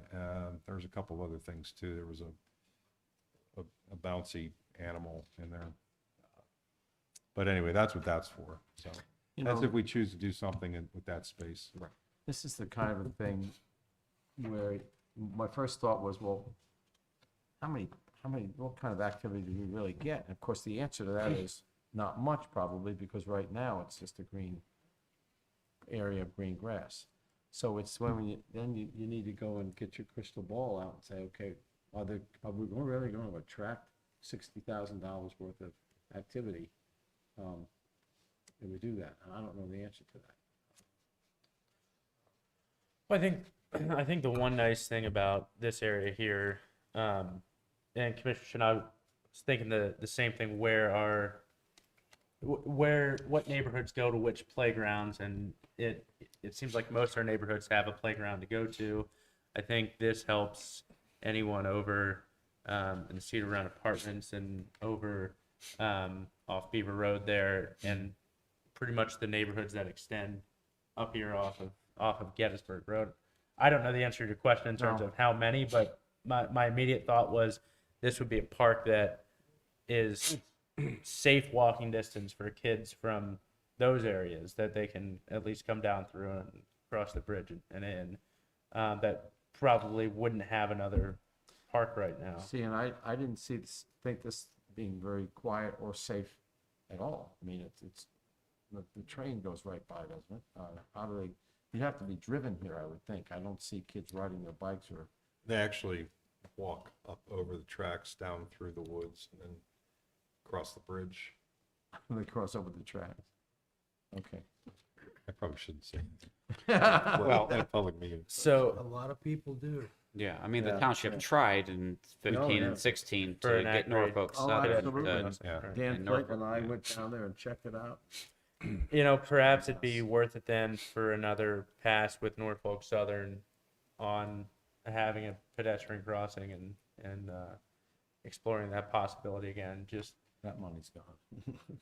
Thinking in the ways of a park for the small children, why don't we think of the park in the way of like teenagers? Well, no, that's what this would be, Carolyn, I agree with, I just wonder how the teenagers, whether they would come and how they would get here and, I was gonna say something No. like a skateboard run or, oh, that's more Yeah, than that- $60,000. Yeah, and that's going to require more area oh really? and pavement. I was gonna say that, or even a place where they could roller skate or ice skate or, Yeah, we're dealing with very limited area over there. I mean, so I think that's a good idea if we could find it somewhere else, but it's not going to fit in that space over there. Well, this isn't a game buster for me, I just question. Now, when we buy things like the two play structures that are on here at Cedar Spring Run and Highland Estates, do we buy those through the Commonwealth buying program? I can't remember the name of it. Yeah, Co-stars, CoStars. generally. We deal with vendors that are co-star vendors. Do you have, let me ask you a loaded question. Do you have a vendor you like, a brand that you like to work with? We're working with Recreation Resources. Do they have a local rep? Yes. He's actually out of New Cumberland, I believe. Is that Ely, No, his name's Doug Maynard. Maynard? Yeah. Okay. Well, I appreciate your answers, I'm, because it's not a deal buster.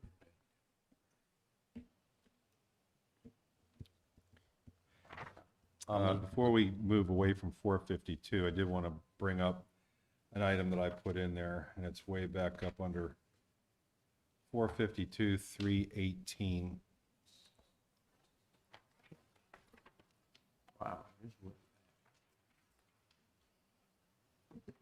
It's under other professional. I got a quote of $55,000 for a design study for the Beacon Hill Radar Park, which I still think we ought to have a naming contest for, but we had talked about various ideas such as a pavilion that's to be put on the pad that was left over from the building when we raised the building that was up there. There's another smaller pad up there. We had talked about maybe another wedding gazebo like we have out at Lower Allen Community Park, an expansion of the parking lot, and some other features up there utilizing some structures that are left over from the radar stuff. Rather than try to design it ourselves, I did get a quote from a company that we use and are currently using on another project. To actually have somebody design very passive, low impact uses. But again, that came in at $55,000. So if there's any interest in utilizing that space up there for something more than it is now, which is essentially it's a dog walking area, or people walk the trails. There's not much else going on up there. Legit. Dog park. It was the original location for the dog park. Yeah. Man, Debbie can chuckle.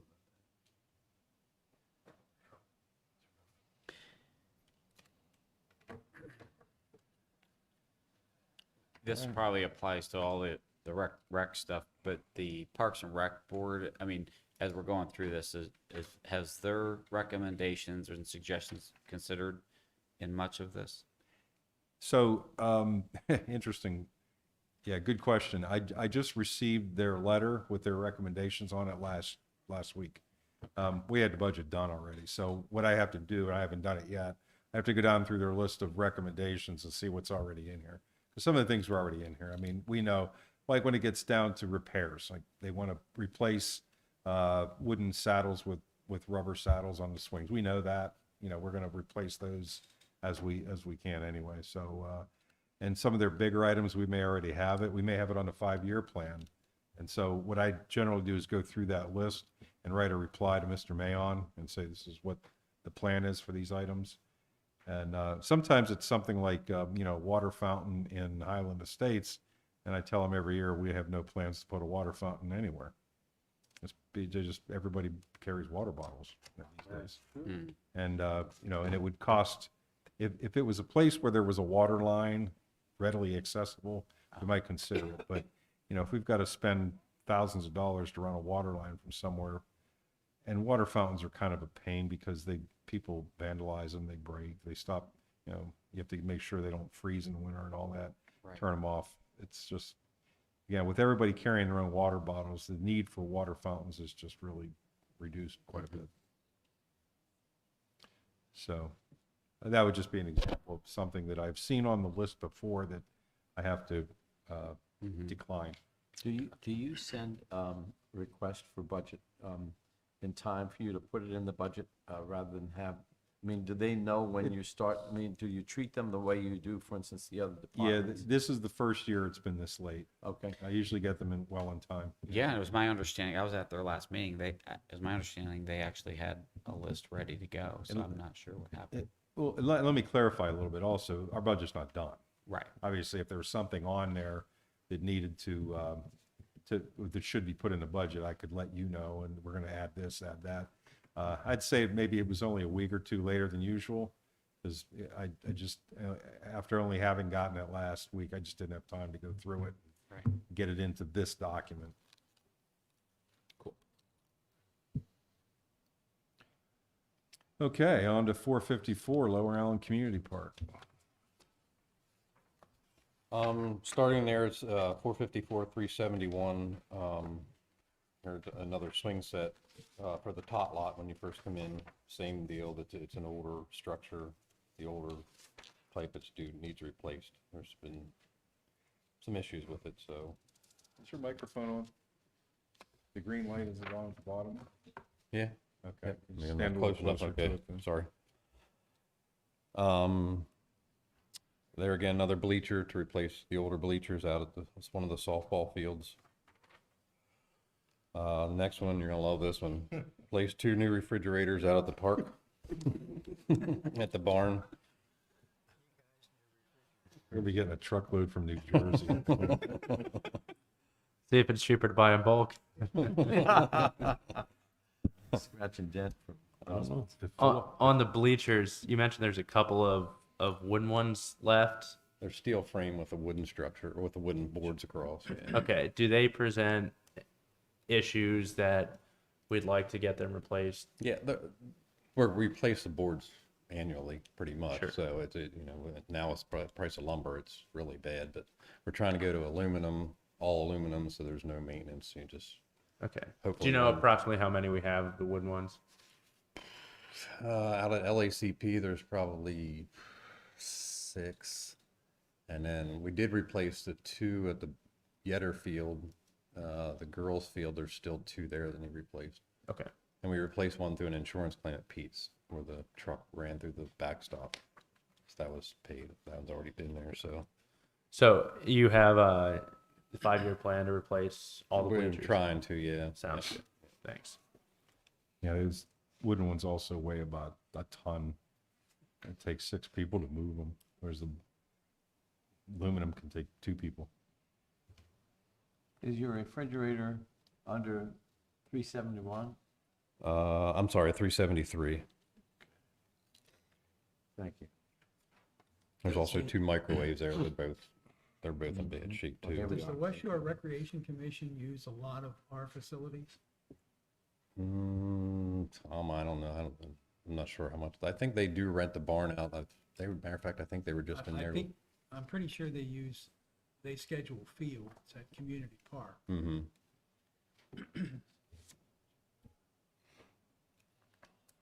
Their chairman's going to be in our meeting. What did I tell you, Tom, the 25th? Yeah, it's the next meeting. Yeah, 25th. You might want to have someone just sit in and listen. Okay. They haven't had very good years because of COVID the last couple of years. But they do like our facilities because of you guys' work. Mm-hmm.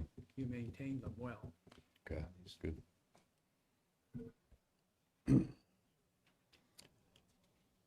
Also in 373, there is money there to replace, not replace, but to get security cameras for around the barn, for out front by the handicap entrance, in between the barn and the maintenance garage, and out on the back porch. Is that a vandalism issue at all, or? But we've had some minor things happen. I mean, just The bathrooms. yeah. Yeah. Thank you, TikTok, right? Mm-hmm. Also, siding for the maintenance garage. We did have money budgeted for this year, but with the price increases with steel, I believe, we didn't have enough. So we need to add more money for next year to finish the building. In 454, 700, there's a pickleball court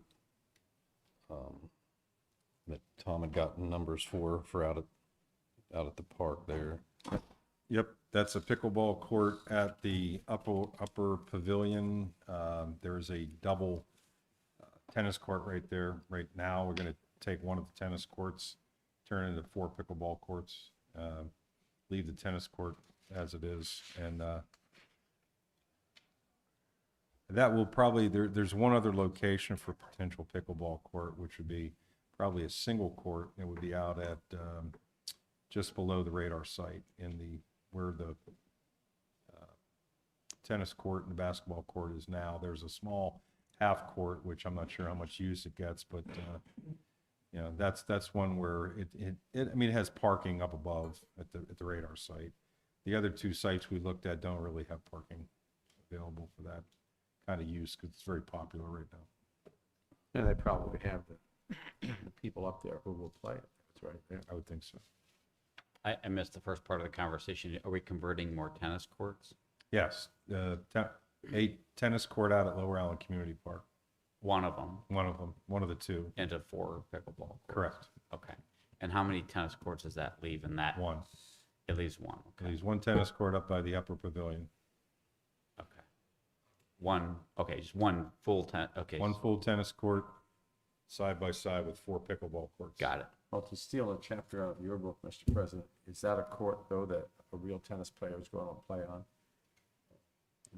That tennis court is not, it's not in bad shape. Okay. They have the tennis, at LACP, they have the tennis court surface, right?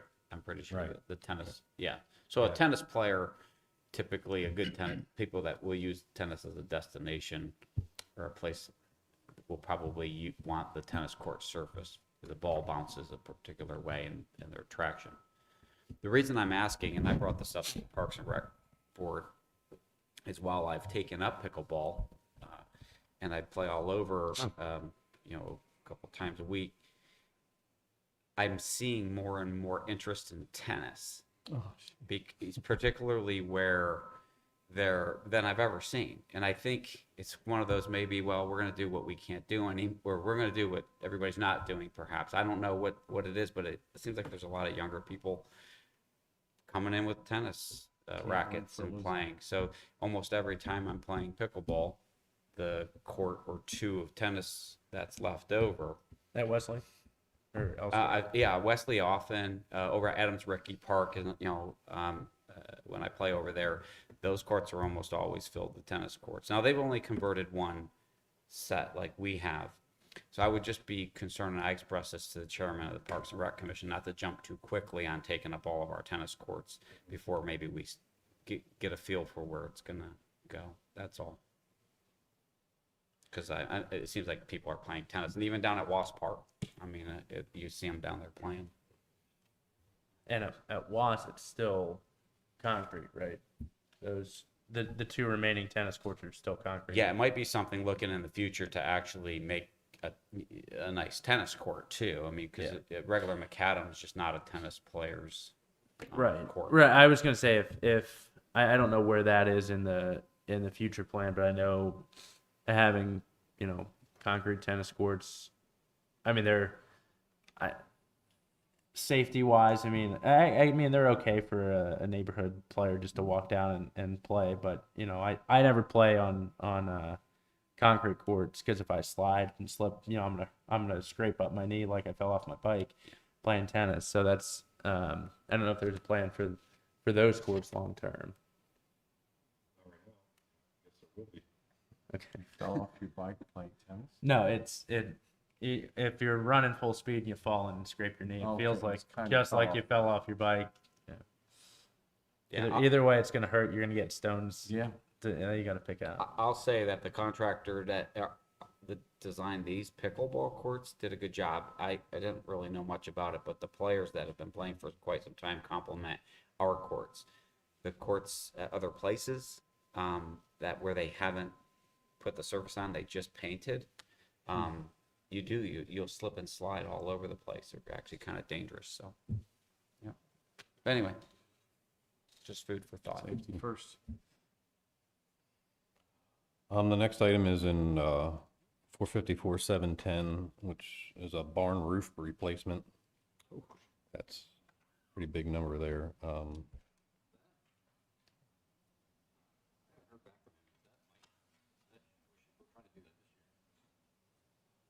Is that something we've been kind of limping along with, and now it just jumped out at us, or? There's been issues with it, and there's leaks and. Yeah, we have a contract out right now. I'll have to double check with that contractor to see, they're supposed to do it this year. Oh, okay. Yeah, so once I get word back from him that they're gonna be able to complete it, this can probably get dropped. Oh, okay. But we didn't have it in the budget for 2021. No. Okay. Scott, is the barn roof metal or shingle? Currently, it's asphalt. We're looking to do metal. Is that what the 74.5 would be? Well, if we get it done now, it'll be about $10,000 cheaper. Oh. Yeah, I think Boy, kind of that's wish I had a unique. metal roof on my house, honestly. Can they get the materials? Scott. I'm sorry, what was that? Can they get the materials? I don't know. He told me they could. Probably on a barge out off the coast of New York City. There's actually two places on either side of us that make it themselves. Oh, So it's available. It's just timing. Yeah. Good.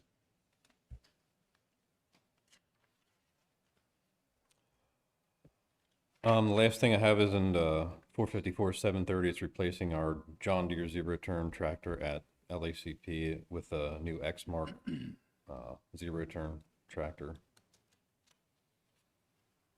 I believe that John Deere was a 2005 or 2006.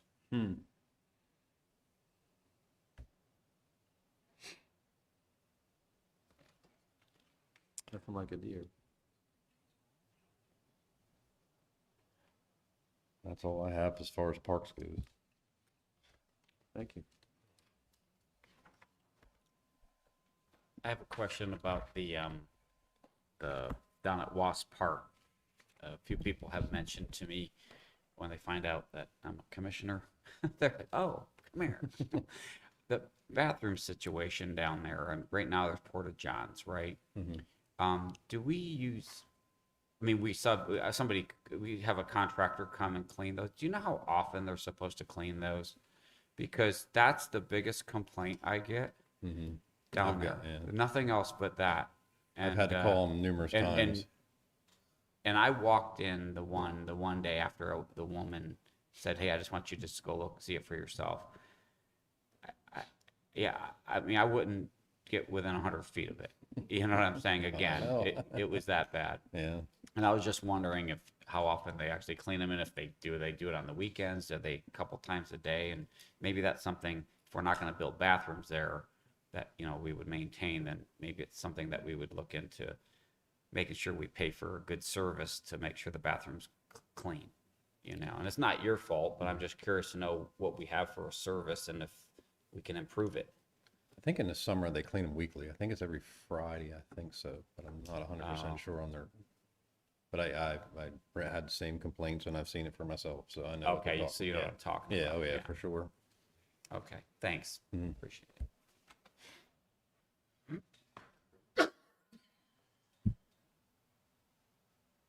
Thanks, guys.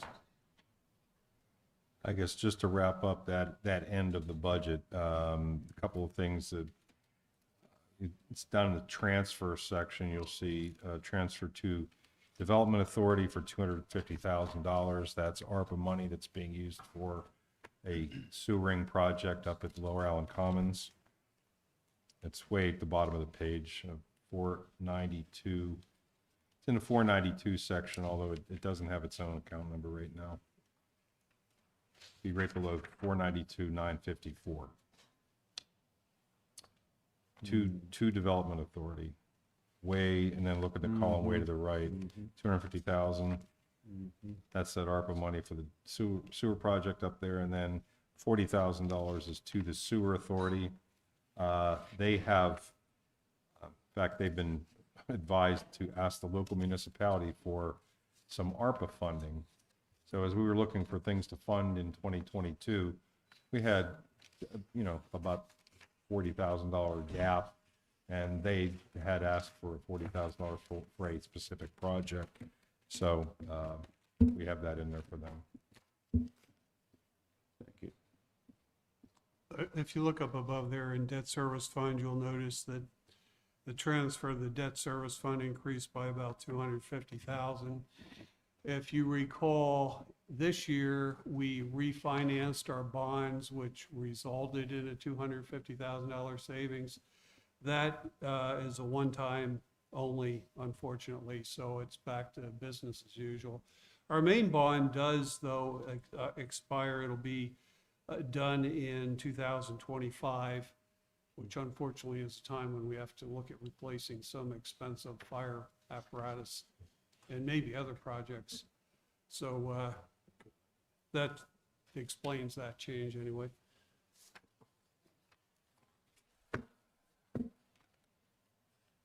Okay, ready to move on to 413? Got the other. We're gonna do 414 first? Okay. Is that the other packet that we got, Tom? No, Still in this this is, first one? so unfortunately, we're gonna make you jump around again. What is, the expenses covered by the the stormwater fee are covered in Department 414, which is MS4. Also Department 431, street sweeping, and Department 436, storm sewers and drains. So we're gonna be hitting those three departments. Becky's gonna be presenting that. So starting at 414 and As Tom said, there's 3 funds that we transfer quarterly back to the general fund to cover for expenditures. This is 414 MS4. So I'm going to go through some of the changes here for you commissioners, and feel free to ask any questions you have. We did update salaries, so we had some positions approved mid-year. One was for a part-time administrative position, and one was for the stormwater inspector position. So both of those salaries have been updated up at the top to reflect those jobs. In addition, Mr. Grove spoke to me about moving the minute taking into the salaries and not having it under Sonographer Services. So now we're going to put that actually in salaries. I think Mr. Bruneau talked about that earlier under administration. So those are some changes to salaries. Under professional services, I've listed the 2 codes there. We're increasing this by quite a bit. We have televised 12% of our storm sewer system. We have 110,000 linear feet of pipe. We've only televised about 12% of that. We need to continue to do that, and also update mapping.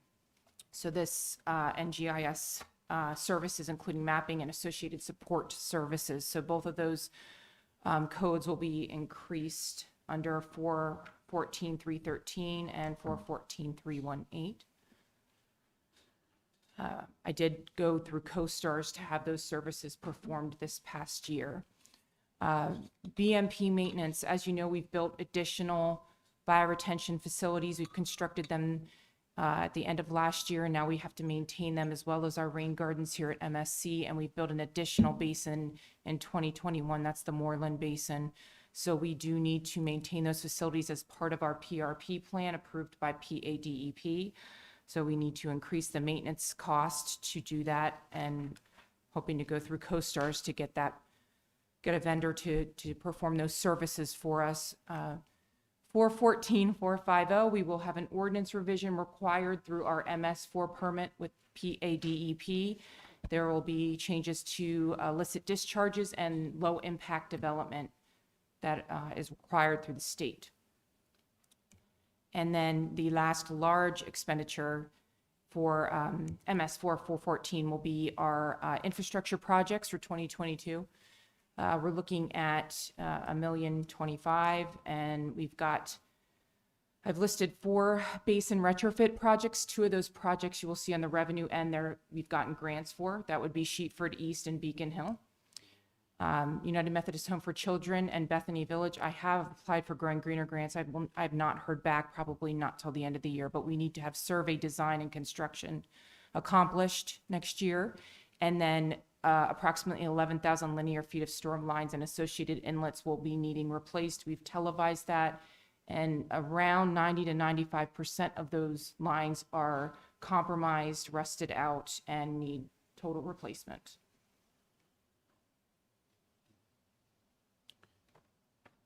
Becky, when we televise lines, do we have to bring in a contractor to do that, or will our sewer authority televise the lines for us? We did ask Mr. Brosman if he'd be interested in providing those services to us, but he was not at the time when we went out last year. We got pricing through CoStar, so we did go with USG to do that project. Well, that's a Lower Allen contractor.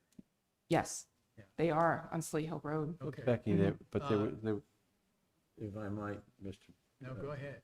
It's relative to what you're saying. It's not that the authority just didn't want, it wasn't, there was a chink in how they go about, how they do it. And Yeah, they were concerned that their equipment wouldn't be able to be Yeah. capable of conducting the television services they're that we require. just not cameras. They just weren't adequate to attack that. So I'm sorry. Yes, it was twofold. When I get to 436, Commissioner Black, I'll talk about, we do have a camera that we're looking to replace for smaller projects. We can handle some small repairs, but when we're televising 12,000 linear feet, you know, we went out with USG through CoStars to do that work.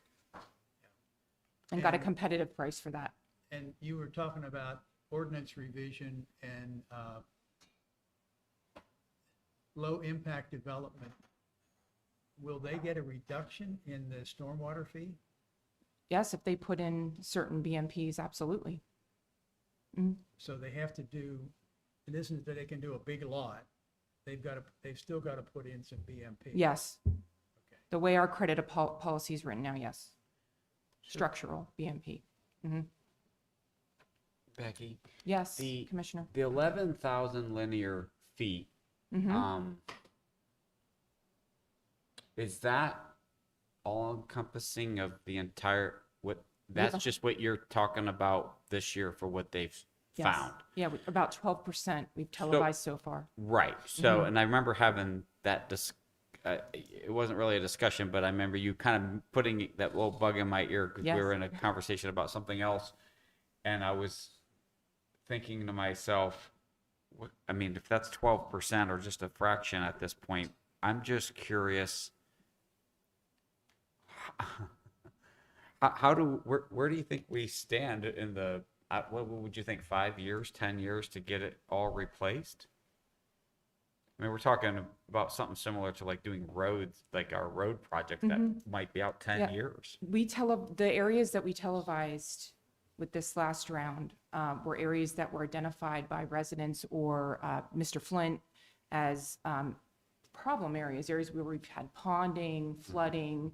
So I feel that we've identified some significant areas that need improvement, but I do think in a phasing system, it could be more than 5 years potentially. Right. So a lot of the grants that we've received for the upgrades to our BMPs and all these projects over the last, I mean, you guys have done a great job.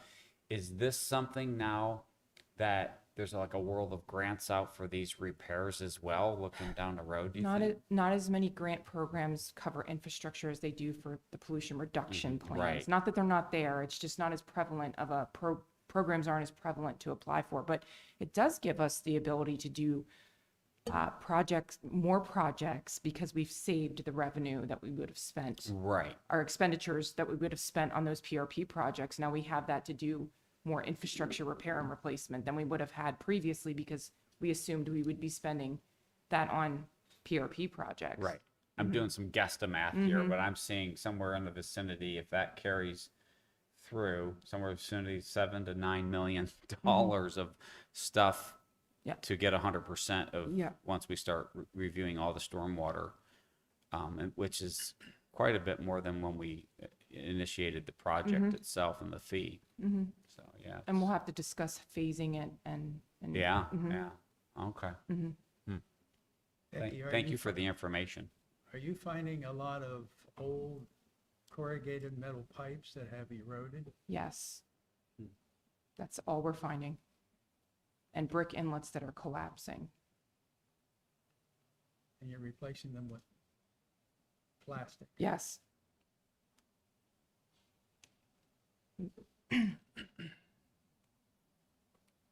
Any other questions on 414?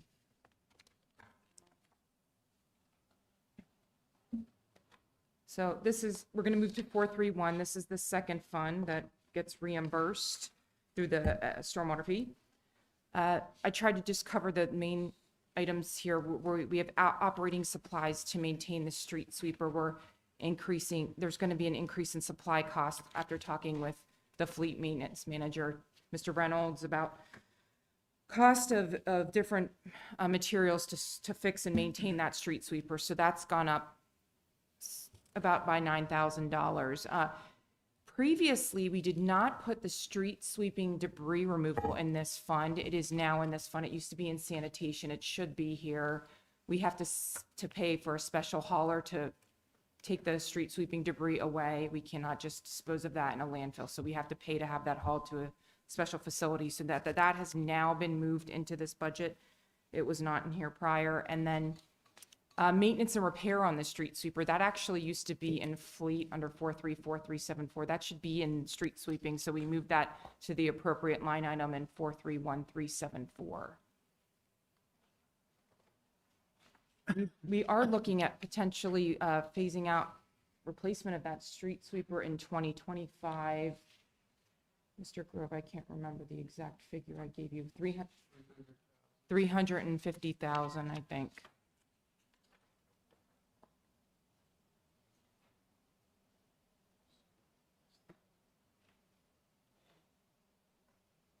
Any questions, commissioners? No? Okay. And then storm sewers and drains. These were the projects, Commissioner Black, you were asking, can we do ourselves? Some of them we can. We do have small repairs that we have to perform from time to time. We're trying to be more proactive with our approach instead of reactive. So we increase supplies under 436245 to try to achieve some of that proactive approach. And some of the projects that we do might require survey or a consultant service. We've run into this in a project that we're going to have to do up in Beacon Hill. We do need survey done. We need a design. So we did put some costs to cover both of those line items in case we have some type of emergency project like that. And then we're looking to replace our camera. It's 15 years old. We'd like to get a new TV camera for the crew to be able to do some of the repairs that we can handle ourselves. And we got a estimated cost of $15,000 for that. Becky, I see just for 436, 245, I see just 2,000. Are you taking 245 and 246 to come up with your 7,000? Oh, yes, I must have, yep, I must have added those two, yes. Okay. Thank you. Miscellaneous and lumber to build drains, yes, Commissioner. Thank you.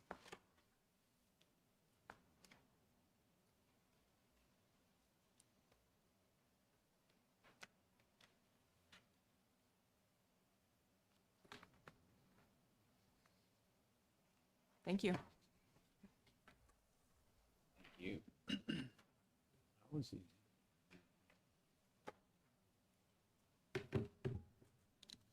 I guess just real quickly, back to the stormwater, the drain, the pipes and that.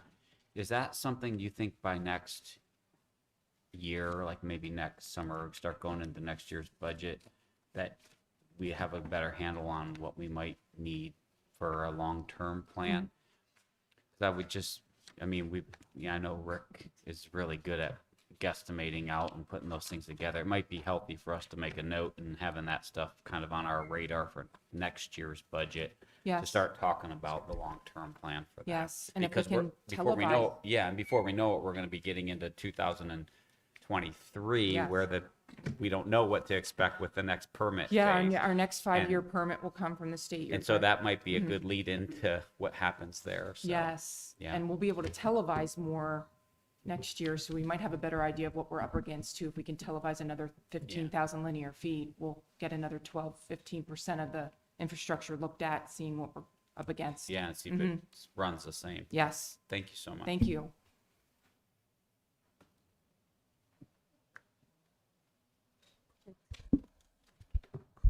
All right, last but not least, we have community and economic development.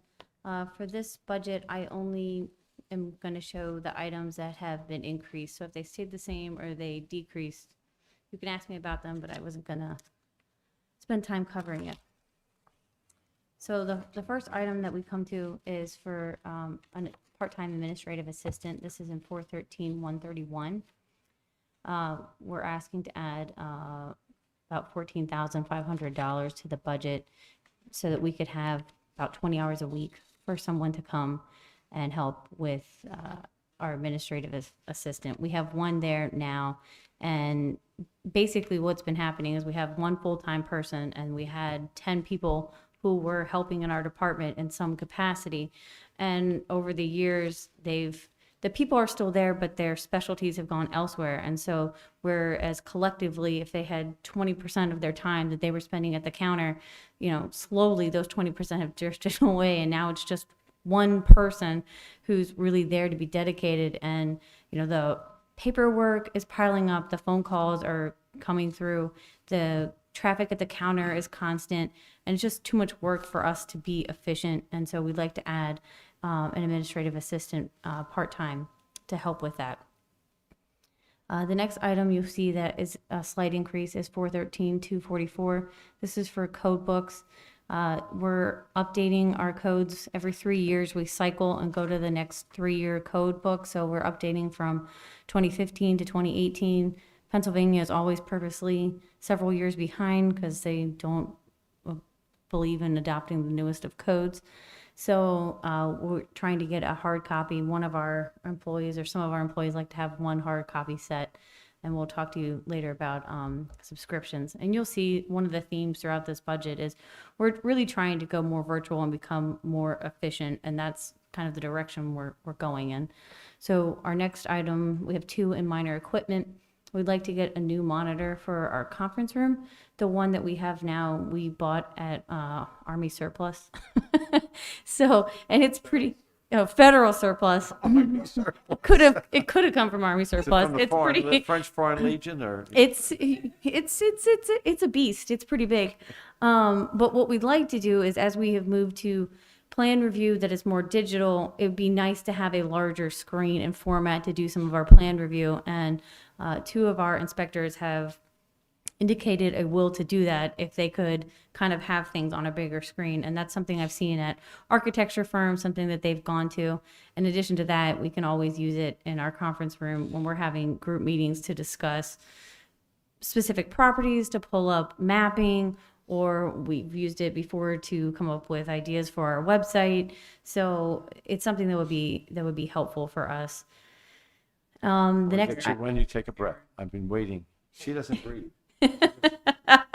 it's almost 9 o'clock at night, 9:15. You were looking at the 413-244. I see it $1,500 up there. I think you have it as $1,000. It is $1,500 for purchase. It's an increase of $1,000. Sorry. Okay. So we had 500 in it this year to be able to get like one book, or sometimes they want to get the help me out what they're called. They're like little commentaries. So when you get the books, yeah, it's like a supplement that you can get. Basically, it's like the case law that goes with the rulings in the code, so that you have a for instance, so you're not just reading a code, you have a one time this happened and we ruled this on it kind of thing. So sometimes they want to buy those, but this year we're actually looking at getting a full all the I codes. You can get those salaries on it? No, we get those from the International Code Council. Like a wall-mounted monitor, so you can use it for meetings? Yes, we can use it for meetings, and also we have a desk that's in front of it, or a table, and we have a mouse and keyboard that is electronics, so it's used through Bluetooth, so you could talk to it. But we're trying to go to using Bluebeam for plan review, and they would like to be able to have a large screen to be able to look at the plans and mark them up, as opposed to zooming into one spot and then zooming back out. So something we were looking into. So kind of dual purposes there. And then we were looking at having car mounts. We have 4 vehicles, and we're encouraging our inspectors to take their laptops into the field. We've been going to programs, Municity has a mobile device, a mobile app for it, so that when they're out in the field and they do their inspections, they can take notes in the car rather than having to take notes by hand and then coming back and enter them into Municity. This is something they could do while they're out in the field, which could be kind of a time-saving measure. However, it's a little bit cumbersome. You guys have probably done it once or twice yourselves, where you take your laptop into the car and then you're like trying to balance it on the center console or whatever. So they have actual, we'll call them like tray tables. I mean, they're a little bit more sophisticated than that, but they flip out and you can put them, the laptops actually fit into it, and they're specific for each type of car. So we would have one for each of our vehicles so that we could take those along. And then this 313 is the zoning ordinance rewrite. We've talked about this at several of our past meetings. We did apply for grant funding for this, so hopefully we'll be able to get it. It's actually not much of an increase in the budget because this year we did $50,000 for the Gettysburg Road Corridor Study. So this would kind of take the place of that item, but that'll be a big project for this group next year. You'll see an increase here, 413, 316 for the ZHB retainer. We've just had more meetings this year, and so we've gone over, I don't want to say over budget, but I mean, we've spent more than we were planning to spend, and it's just because we've had more dockets. And, you know, one of the things that happens is when you have an older zoning code, you tend to have more zoning hearing cases. So the hope is that if we were to spend $50,000 and get a consultant and update our zoning ordinance, we might have fewer zoning hearing board cases. I can't promise that, but that's the hope. That's absolutely true. In my mind, you know, if people don't have to continually ask for a variance on something, especially the things that we know, you know, we would want to approve because our stuff's old. Yeah, I think that's a smart way of looking at it. Our sonographer services, that's just a minor increase, but it's the same reason because we've had more public meetings and more hearings, and we use a stenographer for each time we have a zoning hearing board since it's a quasi judicial board. Same thing for advertising and printing. We're just every time we have to advertise for one of those dockets, there's a fee. And that does not the right amount, is it? I think it's 15,000. Did I leave it a 1? And then you'll see in here a cost, sorry, it's 15,000. It's not 500. I think I missed a 1 in my PowerPoint, but it's for $1,500 for maintenance for a 3-year contract for a plotter and scanner increase. So we've cycled it through every 3 years, and we actually just bought a new plotter. So we're hoping that the maintenance is not needed, but it's there. It's there, and we have a contract that we can call upon someone in case we do.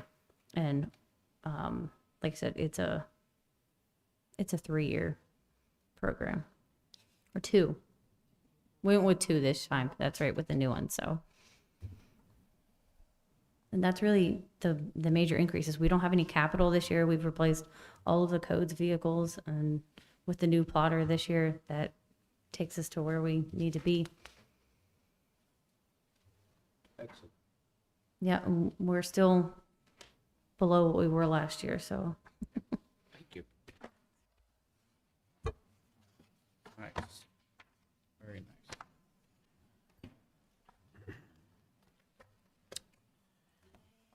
Now, does that conclude all the departments for tonight, Tom? Yeah, I'm going to suggest we have to go through the other funds, which is street light and sanitation. I'm going to suggest that we can do that in relatively short order at your regular meeting next Monday. I think that would be wise. Yeah.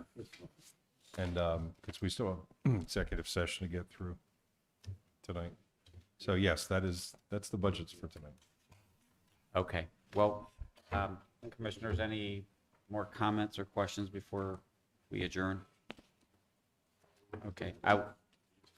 I would just like to say thank you for everybody, all the hard work you put into the budget presentation and keeping prudence in mind, but also not afraid to, ask for what you need. So thank you so much. And this meeting is adjourned to executive